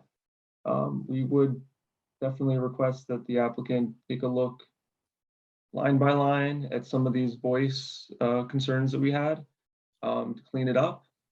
And also, if this alternative is no longer, we didn't discuss the alternative yet, but the alternative should come out if it's not something that is going to be considered at all. So, that's really where it is. We had some comments that a lot of them were responded to. We have to still go through the rest of it and issue our follow-up memo that we promised in this memo that we sent today. And we're happy to work with the applicant also to get it in a form that is useful for the board. There's a difference between, I think, completeness for, okay, we're ready to issue findings, and it sounds like you want something that's complete for the board to start reviewing to know that it's ready for them to look at. Is that correct? That's correct. So let me just use the chair's privilege and just say, please, AKRF, work with the board, with the applicant to be done with the voice question. I think we all can say, like, we don't want to waste any more time with the applicant's money or your time or anyone's time, more iterations on voice. It's very clear, hopefully, Steve and Rick, what he is asking for, which is taking out the gratuitous marketing commentary or criticism of the people who spoke.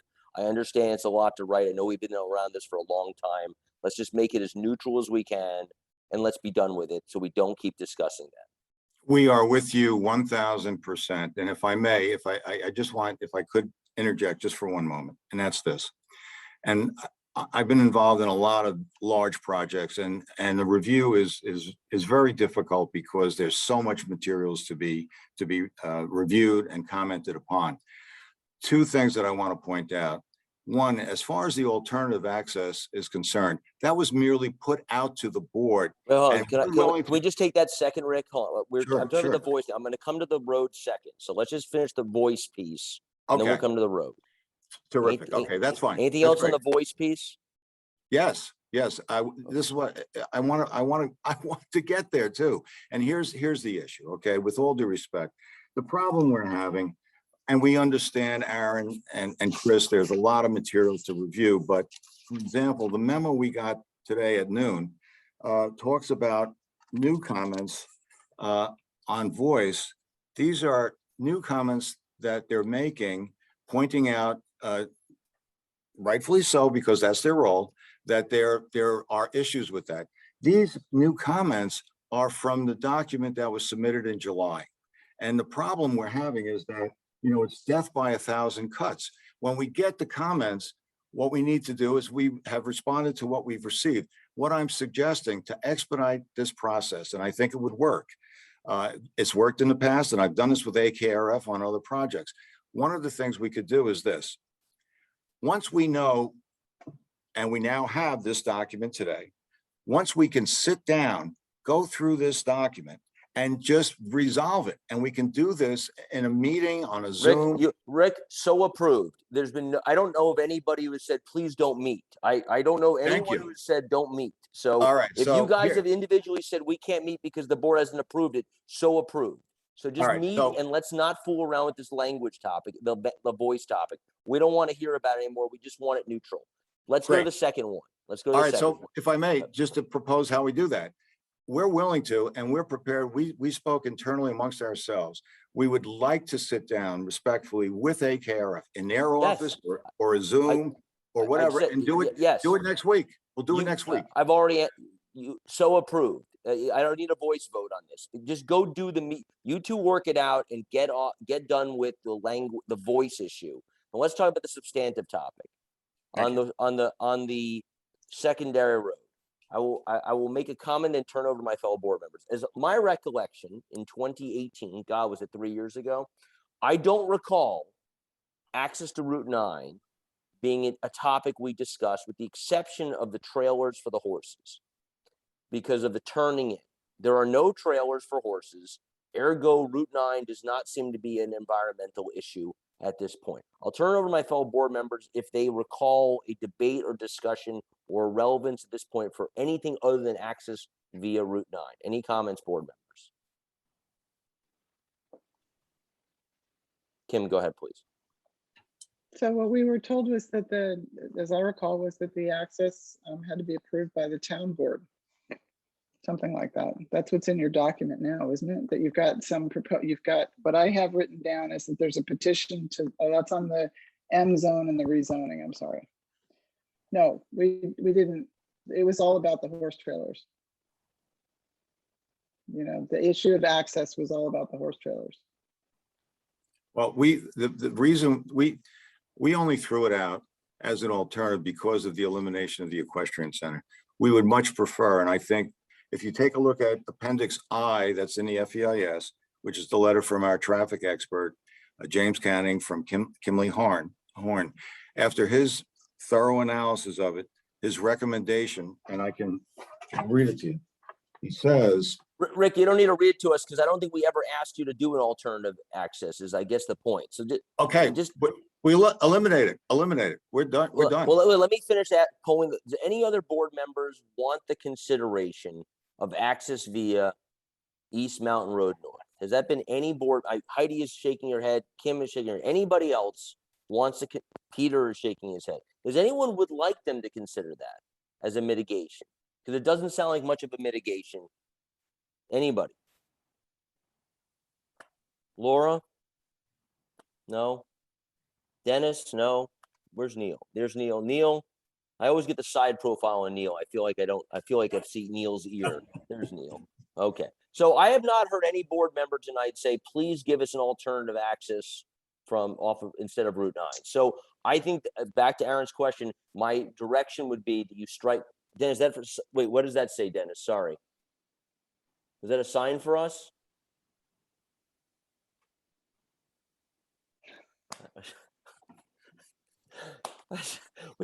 Can someone just get a balloon from like, Google so he gets internet access up there? God, all right. So, where was I? So I think it's fair to say that you should strike the discussion of East Mountain Road North as an access point, because I don't think anyone on this board considers that making it less of an environmental impact. Thank you. Okay, is that clear direction then? Yes, thank you. Okay, so our hope then is to, once this thing is complete and we accept it, we can then as a board actually have a substantive conversation to write the finding statement, because that requires some interaction. It's going to take a bit of time for us to debate and discuss. Do we feel like across the 4 areas that Aaron has outlined, do we feel like you've sufficiently mitigated them? We understand you obviously think that. This board needs to discuss it, because obviously with opens meeting law, we've not discussed it. You've only seen what we've discussed.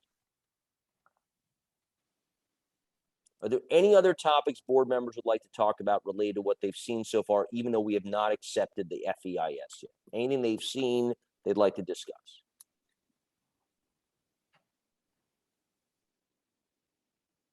Heidi, please. I don't think, in my opinion, the removal of 2 of the houses from around the pond is not sufficient mitigation of the effects on the pond. I don't see, I know there was discussion of the possibility that some of the landscaping would be natural around the houses. But in my opinion, that doesn't go, unless that was cast in stone, perhaps. It seems to me that that particular impact hasn't been mitigated. There's a large number of houses. They're pretty spaced pretty far apart. I think there's going to be a huge disturbance to the natural landscape. So that doesn't seem mitigated to me. There's like tremendous effects on wildlife and waterways, and I don't think they've been mitigated. So that's my 2 cents about the plan so far. Heidi, thank you for sharing. I appreciate that. Others would like to share any viewpoints at this point? Kim? So I'm not sure. I mean, I have a couple of comments, but I'm not sure that they're appropriate for this moment. Are we going to get into a big discussion, or are we going to do that in the finding statement? I personally think I would like us to have accept the document as complete that administrative, well, it's not really administrative, but that important milestone. So then we can say, this is the final document. We will now then digest it word for word as we do, because we're going to read everything. Right. Because now it's done. as opposed Right. to keep reading iteration after iteration, getting Yeah. confused on which is what, Yeah. and then have a debate. I think that's a better approach. I think it's more stepwise. That's my opinion. I appreciate Heidi giving her viewpoint, but I think that's the right stepwise approach. So I'm with you. Okay. Others? Thank you, Kim. Anyone else want to ask anything? Okay, I'm going to raise one topic. I don't want to debate it. I'm just going to raise it and note it for you, Rick, and maybe it's Steve and Glenn and maybe Ulysses and Ron can talk about it offline. The one topic that we got really off, the last time I remember talking that was with, may his memory be a blessing, Joe Giginta and I were sitting next to each other at the planning board back when we were in Butterfield. Most of you don't remember Joe, but he was on the board with us. And we were talking about the number of houses. And we spent a lot of time on the number of houses. And when Aaron listed his 4 issues, the number of houses actually was not explicitly talked about when we did the SEQRA. But we did, before we got deep into SEQRA, talking about the calculation. And there is on page 17 in this document a discussion about the number of houses. And at one point, Ron is cited as, and if this doesn't happen from the town, Ron would be correct, and there would only be 22 houses. I'm paraphrasing, but it's at the bottom of page 22. In fact, for purposes of the record, I won't paraphrase. I'll just quote, which is, when the petition is granted, the density would be assignable. If not, Mr. Gaynor would be correct. So we need to have a material conversation, which is not a secret issue by itself, but we need to have a material conversation about back to this density topic, because I think we talked about it at length before the SEQRA, and then we stopped and we focused on the physical environmental issues. So I'm just making a note that distinction between 22 and 25, which we spent a lot of time discussing, and a lot of us taking those very complicated chapters out, calculating. Remember the yield method and the other method? I mean, Ulysses, I know you live this every day. You're probably, give me another one. I hear you. I get it. You're a businessman. I get it. And I appreciate what you're trying to do here business wise. So we just need to engage in that conversation. And I really, because you have a nice table there. We have not talked about that in years. And so we're going to have a conversation around that. I'm not debating the merits or demerits. I'm just noting it. So noted. So noted. I just add just for the board's benefit, like if this ends up getting to a finding statement and then you're on to the actual, approvals for site plan, et cetera, and it ends up with a lesser unit count at the end of the day, better to have the environmental review have looked at the higher number. So, you're looking at 25 for SEQRA, but if it ends up smaller, you're covered. In other words, as long as you don't go up, then that would kind of require another look at SEQRA. I just wanted to point that out. So this is, the way they presented the EIS the whole time was kind of the worst case number. They also they assumed 25, right? 25 total. They assumed one man's worst is another man's best. So just let's watch out for those terms. I'm sorry. What I meant to say was they assumed the higher number. They assumed full-time residency by not second homes but full-time residency. They did a conservative look at the residences. So just wanted to point that out. So my hope, if anything else anyone has to say. Yes, if I just can have a minute. I mean, we are in this process and we have been for since the first time we filed anything for maybe 7 years or so. I want to thank you all for the hard work that you do, including the volunteer work that the board members do. We don't take it for granted. This is what makes this town so special, and that's why we like it.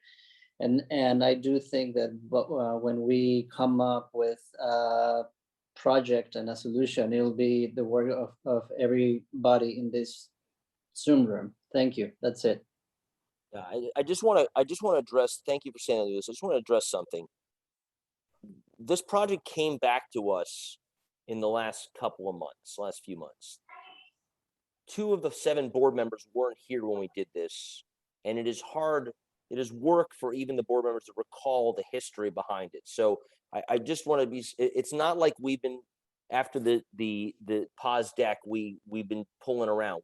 We were all gone from each other on this project. Well, you were doing whatever you guys were doing on it for a long time. So we're all trying to get back into it in a fair rhythm with a level of detail, knowing that the planning board has 3 to 4 times the volume in front of it that it did when you were here last. So I just want to be mindful that yes, it's been a while, but it's also been a significant hiatus. So we're all trying to get back, and I barely can remember some of the details, which I think obviously you own the details, so it's different for you than for us. Okay, thank you very much. It's clear, Aaron and Rick, you're going to get the language done so we can go ahead, Steve.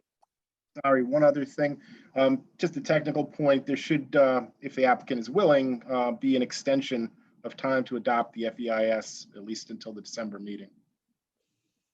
That's fine. What we would like to do, and thank you for Steve, that's a very important point from a legal perspective under SEQRA.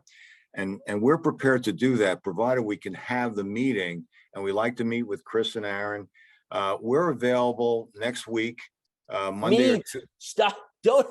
You guys go meet. Just go do it. I'll grant the extension if we can get the answers and get all the comments. That's all. I'll grant it. But with the holiday next week, we should just talk offline about scheduling that meeting.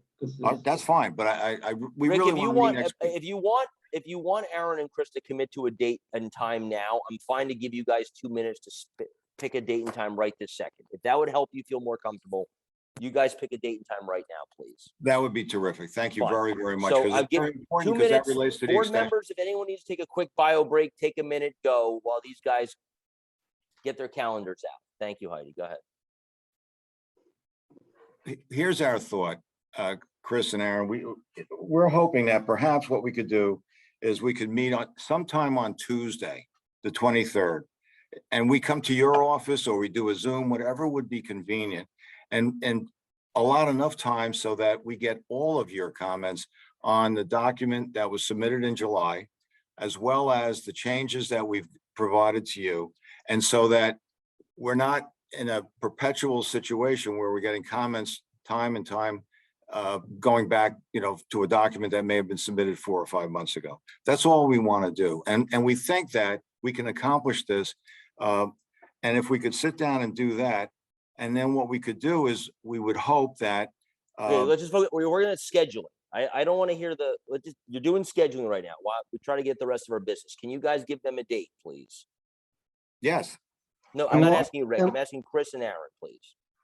Yeah, I think it needs to be said that, the comments that we made on voice were specific in our last memo and also very general, indicating that there was a lot of other locations within that document that need to be addressed. And what we did in this most recent memo was highlight some more of those areas that needed to be addressed that we had referred to previously. So these are not new comments that needs to be stated. This is a carryover of the previous comments. So I just wanted to get that on the record. This isn't a death by 1,000 cuts. We indicated that there were issues with voice on this project and this document throughout. And we reviewed the most recent version of the document submitted, and there's still issues with that. So we're willing to have a conversation with you. It will likely not be next Tuesday. Why don't we take this offline? Why don't we have a call tomorrow, Rick? And we can set up the time and go through that at that point. Okay. Does that satisfy, Rick? All right, that's fine. We're prepared to grant an extension until, as Steve indicated, December 17th. Okay. All right. Thank you very much, gentlemen. Have a good evening. All right. On to the Polhemus. Thank you. Thank you very much. Thank you for your time. All right. Bye-bye. Guys. All right, Happy Thanksgiving. Thank you, Rick. Happy Thanksgiving to you and your family. All right. Polhemus. It is almost 9:30. We've been at this for 2 hours. I've got about a half hour left in the tank. I don't know about you, my colleagues. Let's try and get as far and fast as we can. We've got Polhemus. Is Charlie joining us directly? I see Amber. It's just going to be me today. Okay. All right, Amber. Glenn, are you doing this one? I was expecting to. Yes, Okay. yeah, I'm just here to watch. Sorry. Okay. Okay. Well, I've never seen Charlie's name written Charlie as opposed to Charlie. So that's my first time seeing it written this way. It's kind of fun. Okay. Glenn, the floor is yours. Okay, well, it's really a very simple site plan. You're all familiar, I'm sure, with the Polhemus Construction Yard. It's a rather large piece of property, and frankly, I'd have to pull it up a little big, make it a little bigger to talk about it. If I can share my screen, I can show you what's happening. What we hope will happen, I guess, is the right way to put it.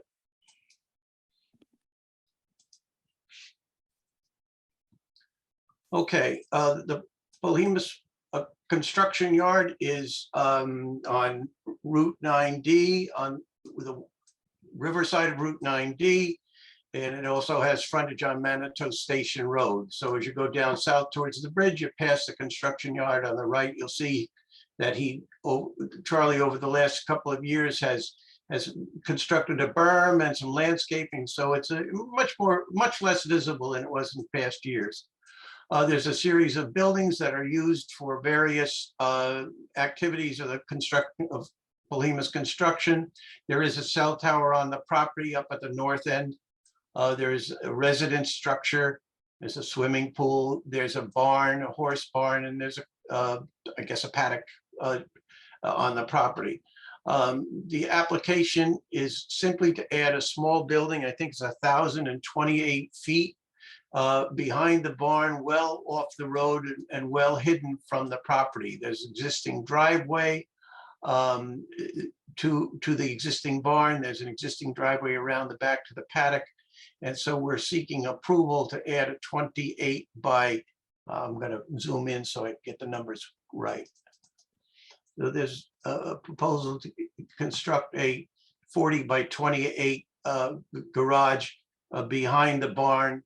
If you go down on the plan and you look, it's a fairly simple rectangular structure. It's going to really be used for equipment and materials having, well, equipment having machinery having to do with the construction company. Again, a very simple barn-like structure. The bottom of the plan, you see some elevations. It really is about as little as we can, I think it's about as little a project as we can do on this site and still have to come for site plan approval. So that's the sum and substance, a 40 by 28 building at the northwest corner of the property. Very little disturbance, very little change to the property. And I think that's what I have to say. Okay, Ron, anything to add?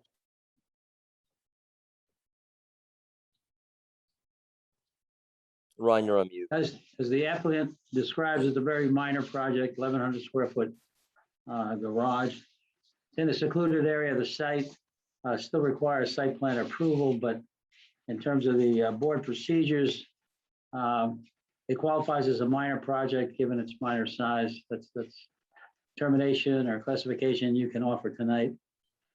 Relative to SEQRA, the State Environmental Quality Review Act, for non-residential projects specify that structures that are less than 4,000 square feet of gross floor area and doesn't involve a change in zoning or use qualifies as a type 2 action pursuant to SEQRA, again, given its minor size. So that too is an action you could take tonight just by calling it a type 2 action. It concludes your environmental responsibilities for the project. That's an issue that you can take. It does lie along Route 9D, so a referral to county planning is necessary. And then it's just a matter of determining whether you think this project requires a site inspection or not. And then lastly, again, it's a minor project. Public hearings are not required, but you may decide whether you should have one or not. So I turn it back to you. All right, Steve, anything to add? Just a quick question. Glenn, does this have existing site plan approval? I can't, it existed way longer than that. Back before it was here, before I started working here, and I'm getting to be the oldest guy in town. So there was a site plan approval associated with the cell tower, and there were improvements and requirements to that. We didn't do that site plan approval, so they don't have firsthand information. But there was site plan approval for that. I don't know for the original use whether there was site plan approval. I just No, wondered no, why it wasn't that's- amended site plan approval, but other than that, I think Ron's covered it. Okay, board members, questions? I have a question. Kim, go ahead. Kim, go ahead. Kim, can you guys hear me? It looks like it's frozen. Am I frozen or is Kim frozen? It looks like Kim's frozen. All right, well, Kim's audio is out too, then it sounds like. All right, any other board members have questions? We'll come back to Kim when she rejoins. Anybody? Heidi, go ahead. In terms of whether there should be a public hearing, I'm just wondering if there's anyone on at the meeting from the public at all about like any neighbors? I'm just curious with respect to the issue of whether there should be a public hearing. Well, we haven't really done that. I don't know about the protocol of polling the public about whether there should be a public hearing. We've Okay. not. I don't think we've done that before. I'd feel a little strange. Okay. Okay. Unless Steve or Ron think I that's wasn't kosher. suggesting polling. I just, sometimes we do public hearings. I thought when there seems to be interest from the neighbors and sometimes we don't if there isn't, but I thought, but maybe I'm mistaken. Sorry. Ron, could you address that? I think we almost always do a public hearing. You're on mute, Ron. Sorry again. Yeah, I can't think of another project where you've ever not had a public hearing.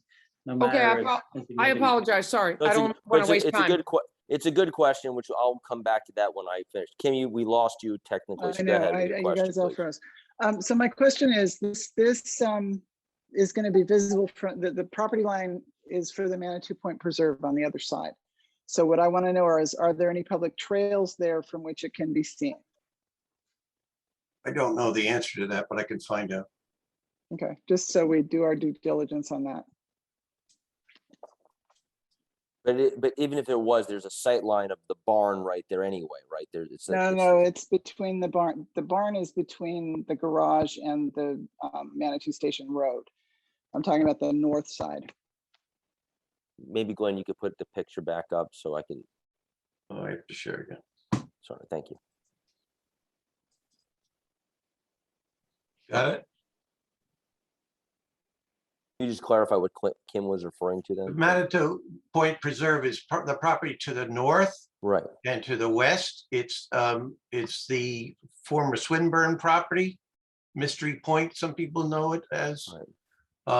The crosshatch building is the barn. We're intending to put the garage immediately behind the barn, about 20 feet away. So we'll be in reducing the distance from the existing building to the property line by about 50 feet, and we'll leave about 50 feet. I guess that number is, I have to look. 68.8 feet, but very simple building. I'll be happy to go and see that. I don't know the answer to Kim's question. We'll be happy to check that and let you know. Thanks. Okay. Other questions? So I'll just ask one. I mean, this just seems such a minor project. It's $1,100 of a garage on an area that already has a big building next to it on a large piece of property. What is triggering that? Do we have to go through site plan approval for this, Ron? It's just a matter that it's a commercial property. So non-residential activities require site plan review and approval. Okay, that's helpful. Thank you. Do we feel like we need a site visit for this? Let me just see. I think Dennis says no. Others, Peter, no. Kim, no. Okay. Nora, no. All right. So we're not going to do a site visit. So go ahead, Mike. Well, I just respectfully request that if you could make a decision with regard to whether or not you can have a public hearing. Obviously I represent the applicant, but in all honesty, I don't think it's worth a public hearing because it's such a little thing. Well, that's Heidi's. I think that was what Heidi was intimating. I believe. but if you're going to conduct it, I would respectfully request that you conduct it at the December meeting because there's an opportunity to get this thing built over the winter that we need to So take. Glenn, advantage I hear you. Let me go through the referrals in sequence as Ron lays them out, and we'll come to that at the end, if you don't mind. Okay. So can I get a motion to declare this, sorry, any other questions or thoughts? No? Okay, can I get a motion to declare this a minor project, please? Thank you, Peter. Kim, second. All in favor? Aye. Opposed, abstentions. Okay. And do we need a motion to declare it a type 2? I assume we do, yes. So we can Yes. get a motion to declare this a type 2, meaning one we do not. It will complete our SEQRA requirements. Kind of a motion. Dennis first. Laura second. All in favor? Aye. Opposed, abstentions. What referrals do we need to make? County Planning Department. Okay, kind of a motion to refer this to the county planning department, please. Anybody? Neil, Heidi second. All in favor? Aye. Okay. All right, we've already passed on the site walk. So public hearing. I think Ron rightfully addressed the history where we do it by a matter of course. I think Heidi brings up a really good point. This is a garage. It's 1,100 square feet next to another building that's already there. Do people feel like we need a public hearing? Okay, I see no. Does anyone feel like we should have a public hearing? Nod your head vigorously and we can debate it. Okay, so I'm not going to even ask to bring a motion for the table to the table then for a public hearing. So Glenn, if you can get an answer to Kim's question about the sight line, that would be helpful. And I think then, is it appropriate? I guess we have to wait to hear from county planning, but would it be appropriate to direct resolutions? Is that too premature? That would be the next step. We can try to advance the county referral response so that you'll have it by your December meeting. Is that premature, Steve? They would just be draft resolutions, and if county planning had, which they won't, but I mean, if county planning had some comments that, would require. Did anyone in Carmel hear that? Look, they can do what they want, of course, it goes without saying, but I would be very, very, very surprised. They didn't just say it's a local determination on this. So yes, draft resolutions are fine. You're not bound. So let me ask if we can get a motion to direct Ron to create draft resolution for approval of the site plan for the next meeting. Can I get a motion to that? Kim first, Neil second. Any discussion on that topic first? All in favor, say aye. Aye. Opposed, abstentions. All right. So Glenn, there you go. Amber, happy early Christmas. Heidi, thank you for raising that topic early on. I think that proves that we are not automatons, that we can actually do things that meet the project's needs. Small projects, small process, big projects, big process. Feels like the general level of appropriateness. Okay, next. Thank you. You're welcome. All right, Amber, thank you. Next, Adam Golinsak, Crest Road, Cold Spring. And again, it's we get 9:40 here. I'm not trying to rush us, but I am trying to not make us stay up all night and try and get far along. So who's representing this one? I think Jason. Hello. Can you guys see me and hear me? Yes. Hey, Mr. Golan. How do you pronounce your last name, please? Golanchak. Golanchak. Okay. Pretty close, yeah. Well, I was pretty off actually. That's nice of you to say. Golanchak. Okay. All right. So Glenn or Jason is going to walk us through this, or is Mr. Golanchak? I'm gonna kick it off. I spoke with Jason. I'll keep it simple. So pleasure to meet everyone. Thank you guys for making the time, of course. And thank you for looking at the packets if you have. So let me start by saying that I'm the architect as well as the applicant. So myself, my wife, and 3 daughters, 4 years, 6 years, and 3 months will be the end occupants of the house. So that's the main intro. I can take, can I share the screen and take the document on the screen?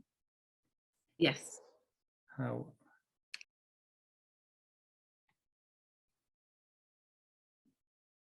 Okay, here we go.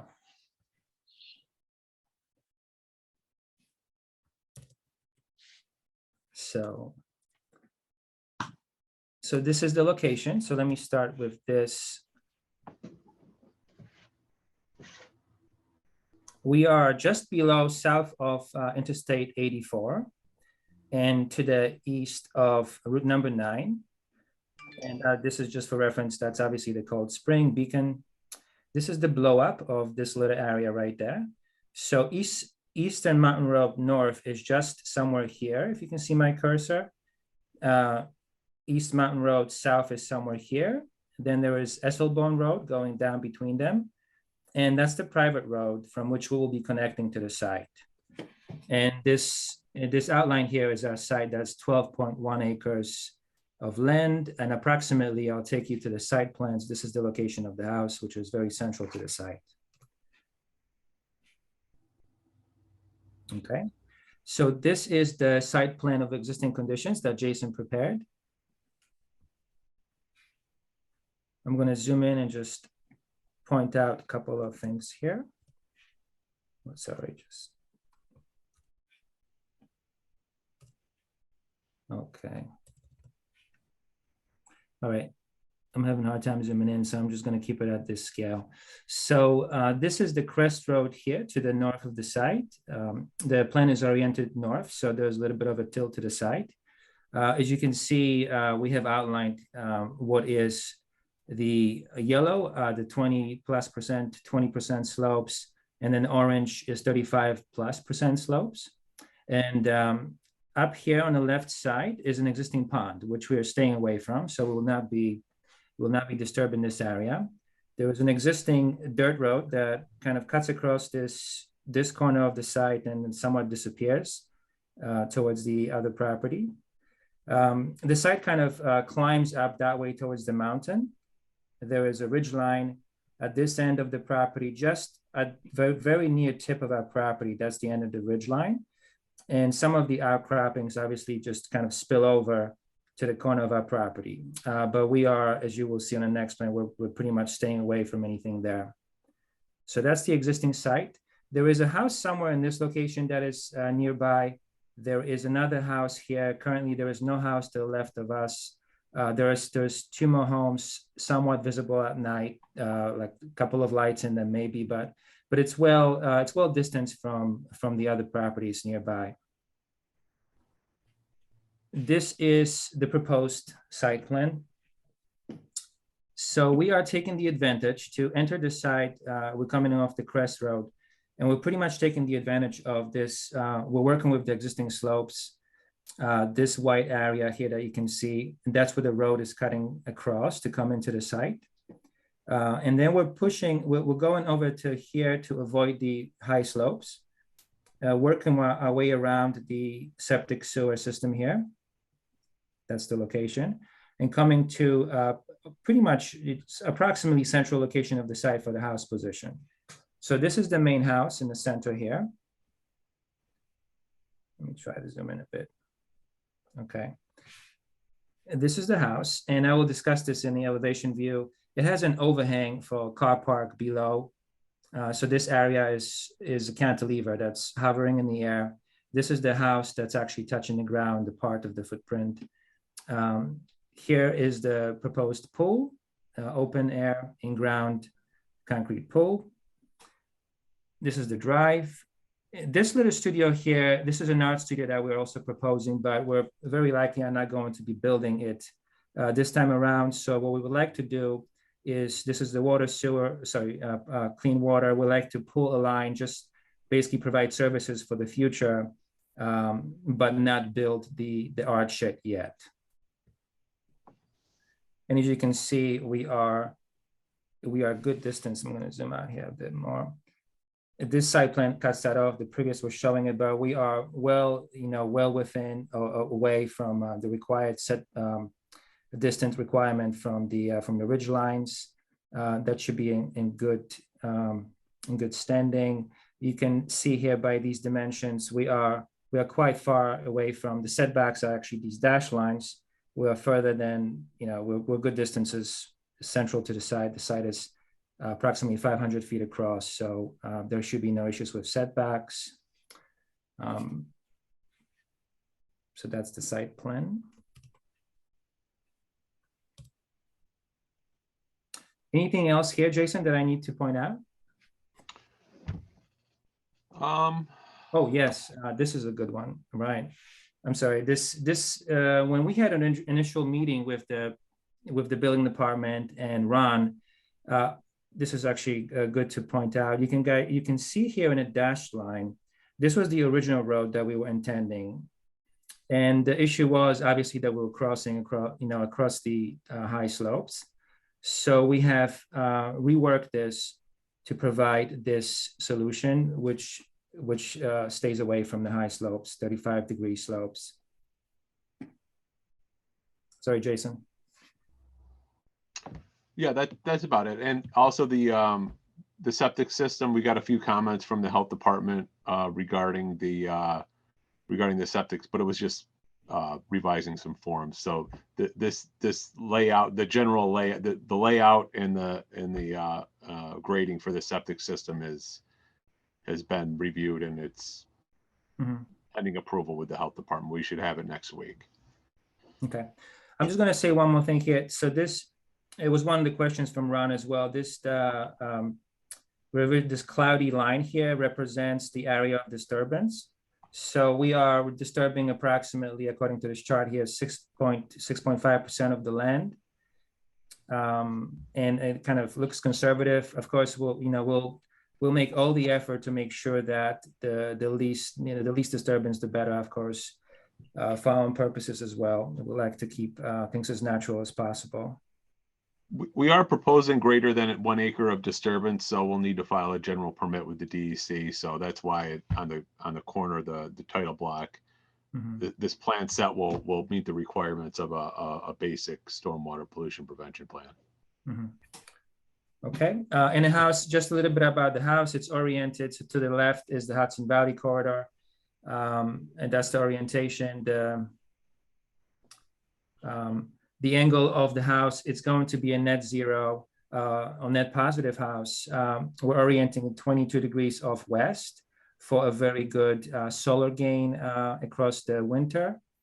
That's the idea. It will have solar array panels on the roof. I'm going to show you a little bit about that in the next slide. There was one question from Ron as well. There's some typical details that we already have here for the road. We have swales, and there was a typical roadway construction detail in the packet that we submitted.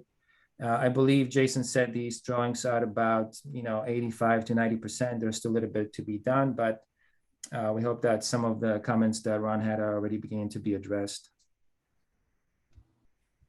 Okay, next down. Okay, this is the road profile. I'm not going to spend much time on that. It's the same thing that we just saw in plan. We're keeping it not, it's not, there isn't any extreme slopes in the road. We're able to make it work.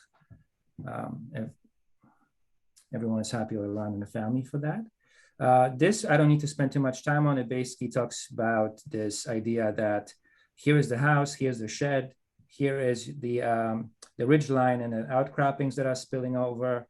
And this note here, this just basically says vertically, we're pretty much, the requirement is 50 feet minimum. We are 98 feet separated. And to the house, we're 102 feet separated. And this is just some blow-ups from the overlays. All right. These are the views of the house. So this is viewing from the pool. There's some elements still missing, like details will be coming in, like guardrails around the pool, for example, things like that. But as far as the house is concerned, the general appearance of it for planning board understanding is what you guys are seeing. That's what we intend to build. I'm going to skip over to this view here. Just as a simple concept of where it came from, it really is an idea of this outcropping that was left here by the glaciers. On this side, there are these beautiful pieces of rock that are sitting on the ledges, sort of left over there from echoes times past. And that's the concept for the house. We're taking the slope of the site, extending it into this line of the house, and creating this arrival moment, which is the back of the house.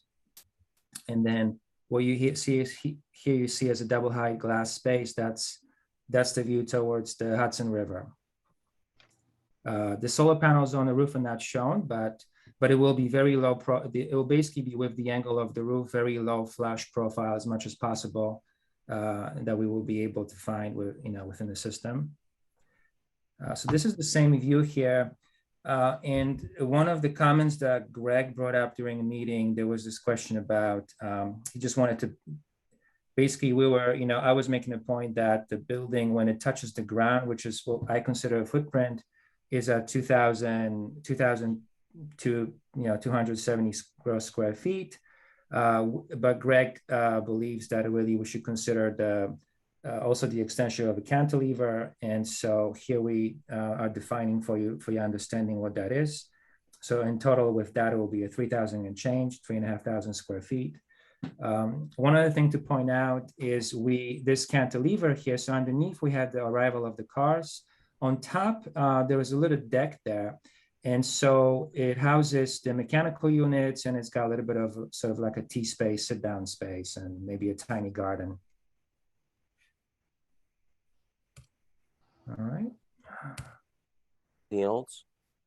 Last page, and this is the technical page of the elevations. It's the same thing we just really went over. Describes the roof, which will be a light gray metal standing seam metal roof. It's basically wood planks, vertical, blonde colored wood, a little bit of concrete exposed. Obviously high performance windows. Everything will be very well calibrated towards the sun, light, and wind. It's going to be, like I mentioned earlier, a net positive, to some extent, passive house. I think that's the extent of my presentation. Okay. Ron, anything to add? Again, as the applicant indicates, it's a residential project on a private road. Given Greg Warner's interpretation, his view was that the house footprint exceeded 3,000 square feet, and so they're coming in for site plan approval. And again, as I said, Crest Road being a private road, and there's a fair number of houses on it. The board will also be considering granting access approval across that private roadway. Again, since it's the initial presentation by the applicant before this board, initially you first want to classify the project as minor, and then you can then determine if you want to tonight make a SEQRA declaration. Again, since it's a residential project, SEQRA regulations deem those as type 2 actions, so it's certainly an action you could consider making tonight. And then just due to the steep slopes on the property, it would be appropriate to make referral to the town conservation board. And in terms of steep slopes, just for the board's understanding, you've dealt with this regulation before, but driveways are permitted to extend across slopes greater than 20%. They're not permitted to intrude on slopes greater than 35%. And that was why at the pre-application meeting, we had strongly recommended that they maintain the driveway within slopes that are less than 35%. And this plan submittal serves to do that. So that does comply with town code.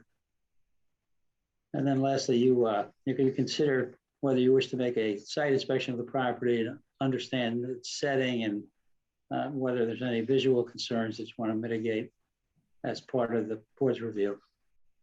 So I turn it back to you. Do you have anything to add? No, Ron covered it. Okay, thank you. Board members, questions? Peter? I realize that driveways can negotiate 20% slopes. I mean, these could be 34% slopes for all we know at this particular point, but do you have any intention of dealing with those two prongs of steep slopes, or are you just going to be running the driveway over them? That's for me. Yeah. Anybody who wants to answer that, it's fine. So we've been walking this site up and down quite a bit already. So what you saw on that site plan that I presented we're actually staying away from the orange, which is 35% slope. So we're definitely on the lower slopes. Right. And it's just a very small area where we're cutting across. So it's really, we're trying the least possible evil to, to the beauty of the landscape. Right. So but you're not thinking of cutting through those cutting slopes? through those. I mean, I don't, what's a driveway? I mean, I know. You say I know a cutting driveway through, is I mean, there's pitted. gonna be land, there's gonna be a little bit of land work. We're gonna manipulate the contours, but as you saw, we're taking advantage of, for example, when we enter the site for the, first long run, the longest run, we're working with the contours. So it pretty much is already a road. You can walk it. It's got a good, flat, gentle raise towards the side. It's just at the back corner where we have to turn around the septic. So there is just a little bit that I would go over the yellow, which will be 20+%, but it's not 35% slopes. Okay, so you don't think that there's going to be much disturbance of those slopes by the driveway? We minimized it. Since the last meeting, that was a very good comment by Ron and others. It was very clear. Frankly, we didn't even consider it. So it was a good comment all around. We're happy with the actual second solution. It's less work, less movement of land, for sure. There is a short run where it jumps up a little bit, but it's basically, we try to keep it right on grade. There is probably 100-foot run where we have 6, 7, 8 feet of cut. But for the most part, we're right on. Okay, thank you. It is the entire length of the driveway is profiled on sheet 3 or 4. We can go over that maybe at a site meeting. We can go over that if that's what you wish to do. Okay, thank you. Thank you. Kim, you had a question? Oh, I was gonna ask, can you hear me? I had to switch. You guys hear me? We can hear you. Yeah, okay. I was just gonna ask how difficult it was gonna be to do a site visit, but it sounds like it won't be that difficult. All right. That's for not me, right? I can't hear you. The site is very accessible. Of course, we're anticipating, I was speaking with Jason.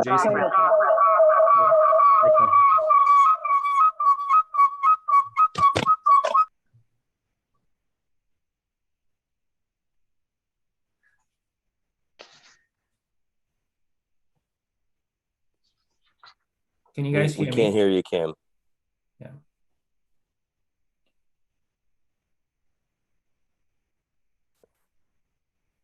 But Neil, Adam, I think she can hear you. So why don't you so basically, we were, Jason said that it's very likely that the board will request to see it. So we kind of started working on this. So Jason is planning to stake it. We'll be very happy to have you guys come and walk the site, and we can have that available as soon as possible. So. Sorry about the feedback. I just want to ask how long the driveway is. About 1,500 feet, right? 1,500 feet. 1,500 feet. Yeah. Okay. And what can you see from the what will you be able to see from the house? Like what can? Well, I wish we could see the river, but we can't. So there's a big mountain to the left. There's a lot of trees.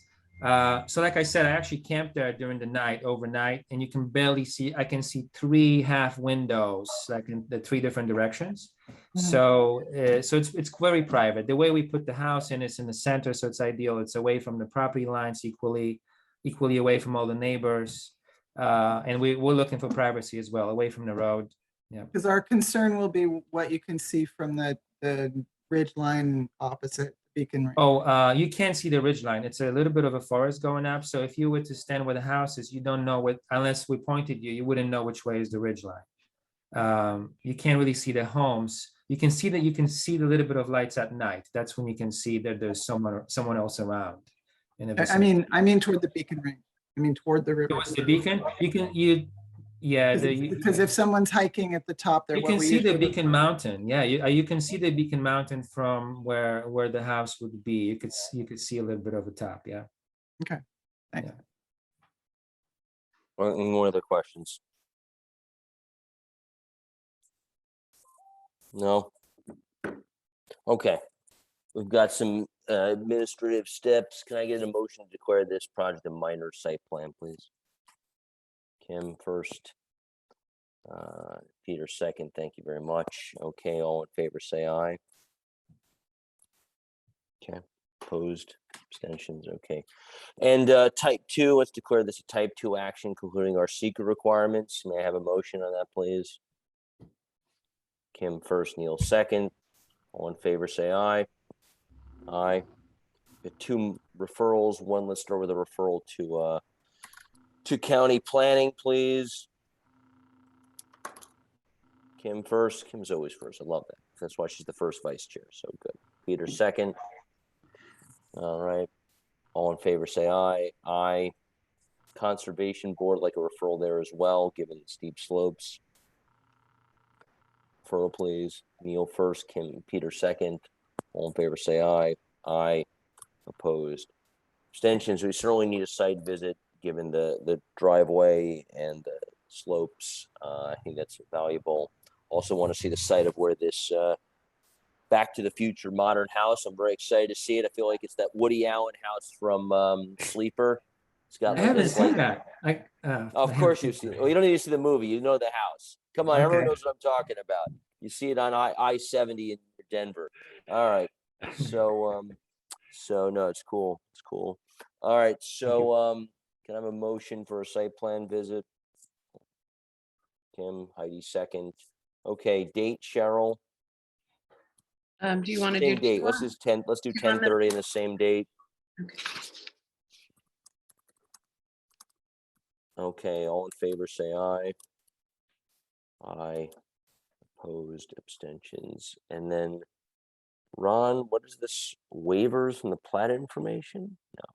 Yeah, we can get into that once we inspect the site. I was just identifying that some information is not currently shown, but we can determine if it's significant or not. Okay. All right. Those are all our steps for the evening. Okay. Thank you, Thanks, Mr. Glinchek. We'll talk soon. Thank you, Jason. Okay, it's past 10 o'clock. I must admit, I'm quite tired. I don't know how everyone else feels. I think we've got a decent amount of time to spend on this next one. I'd like to suggest we, as I signaled earlier, we push this off to be the beginning of our next meeting in December, given the volume of work and the intensity this evening. Would anyone oppose to that notion?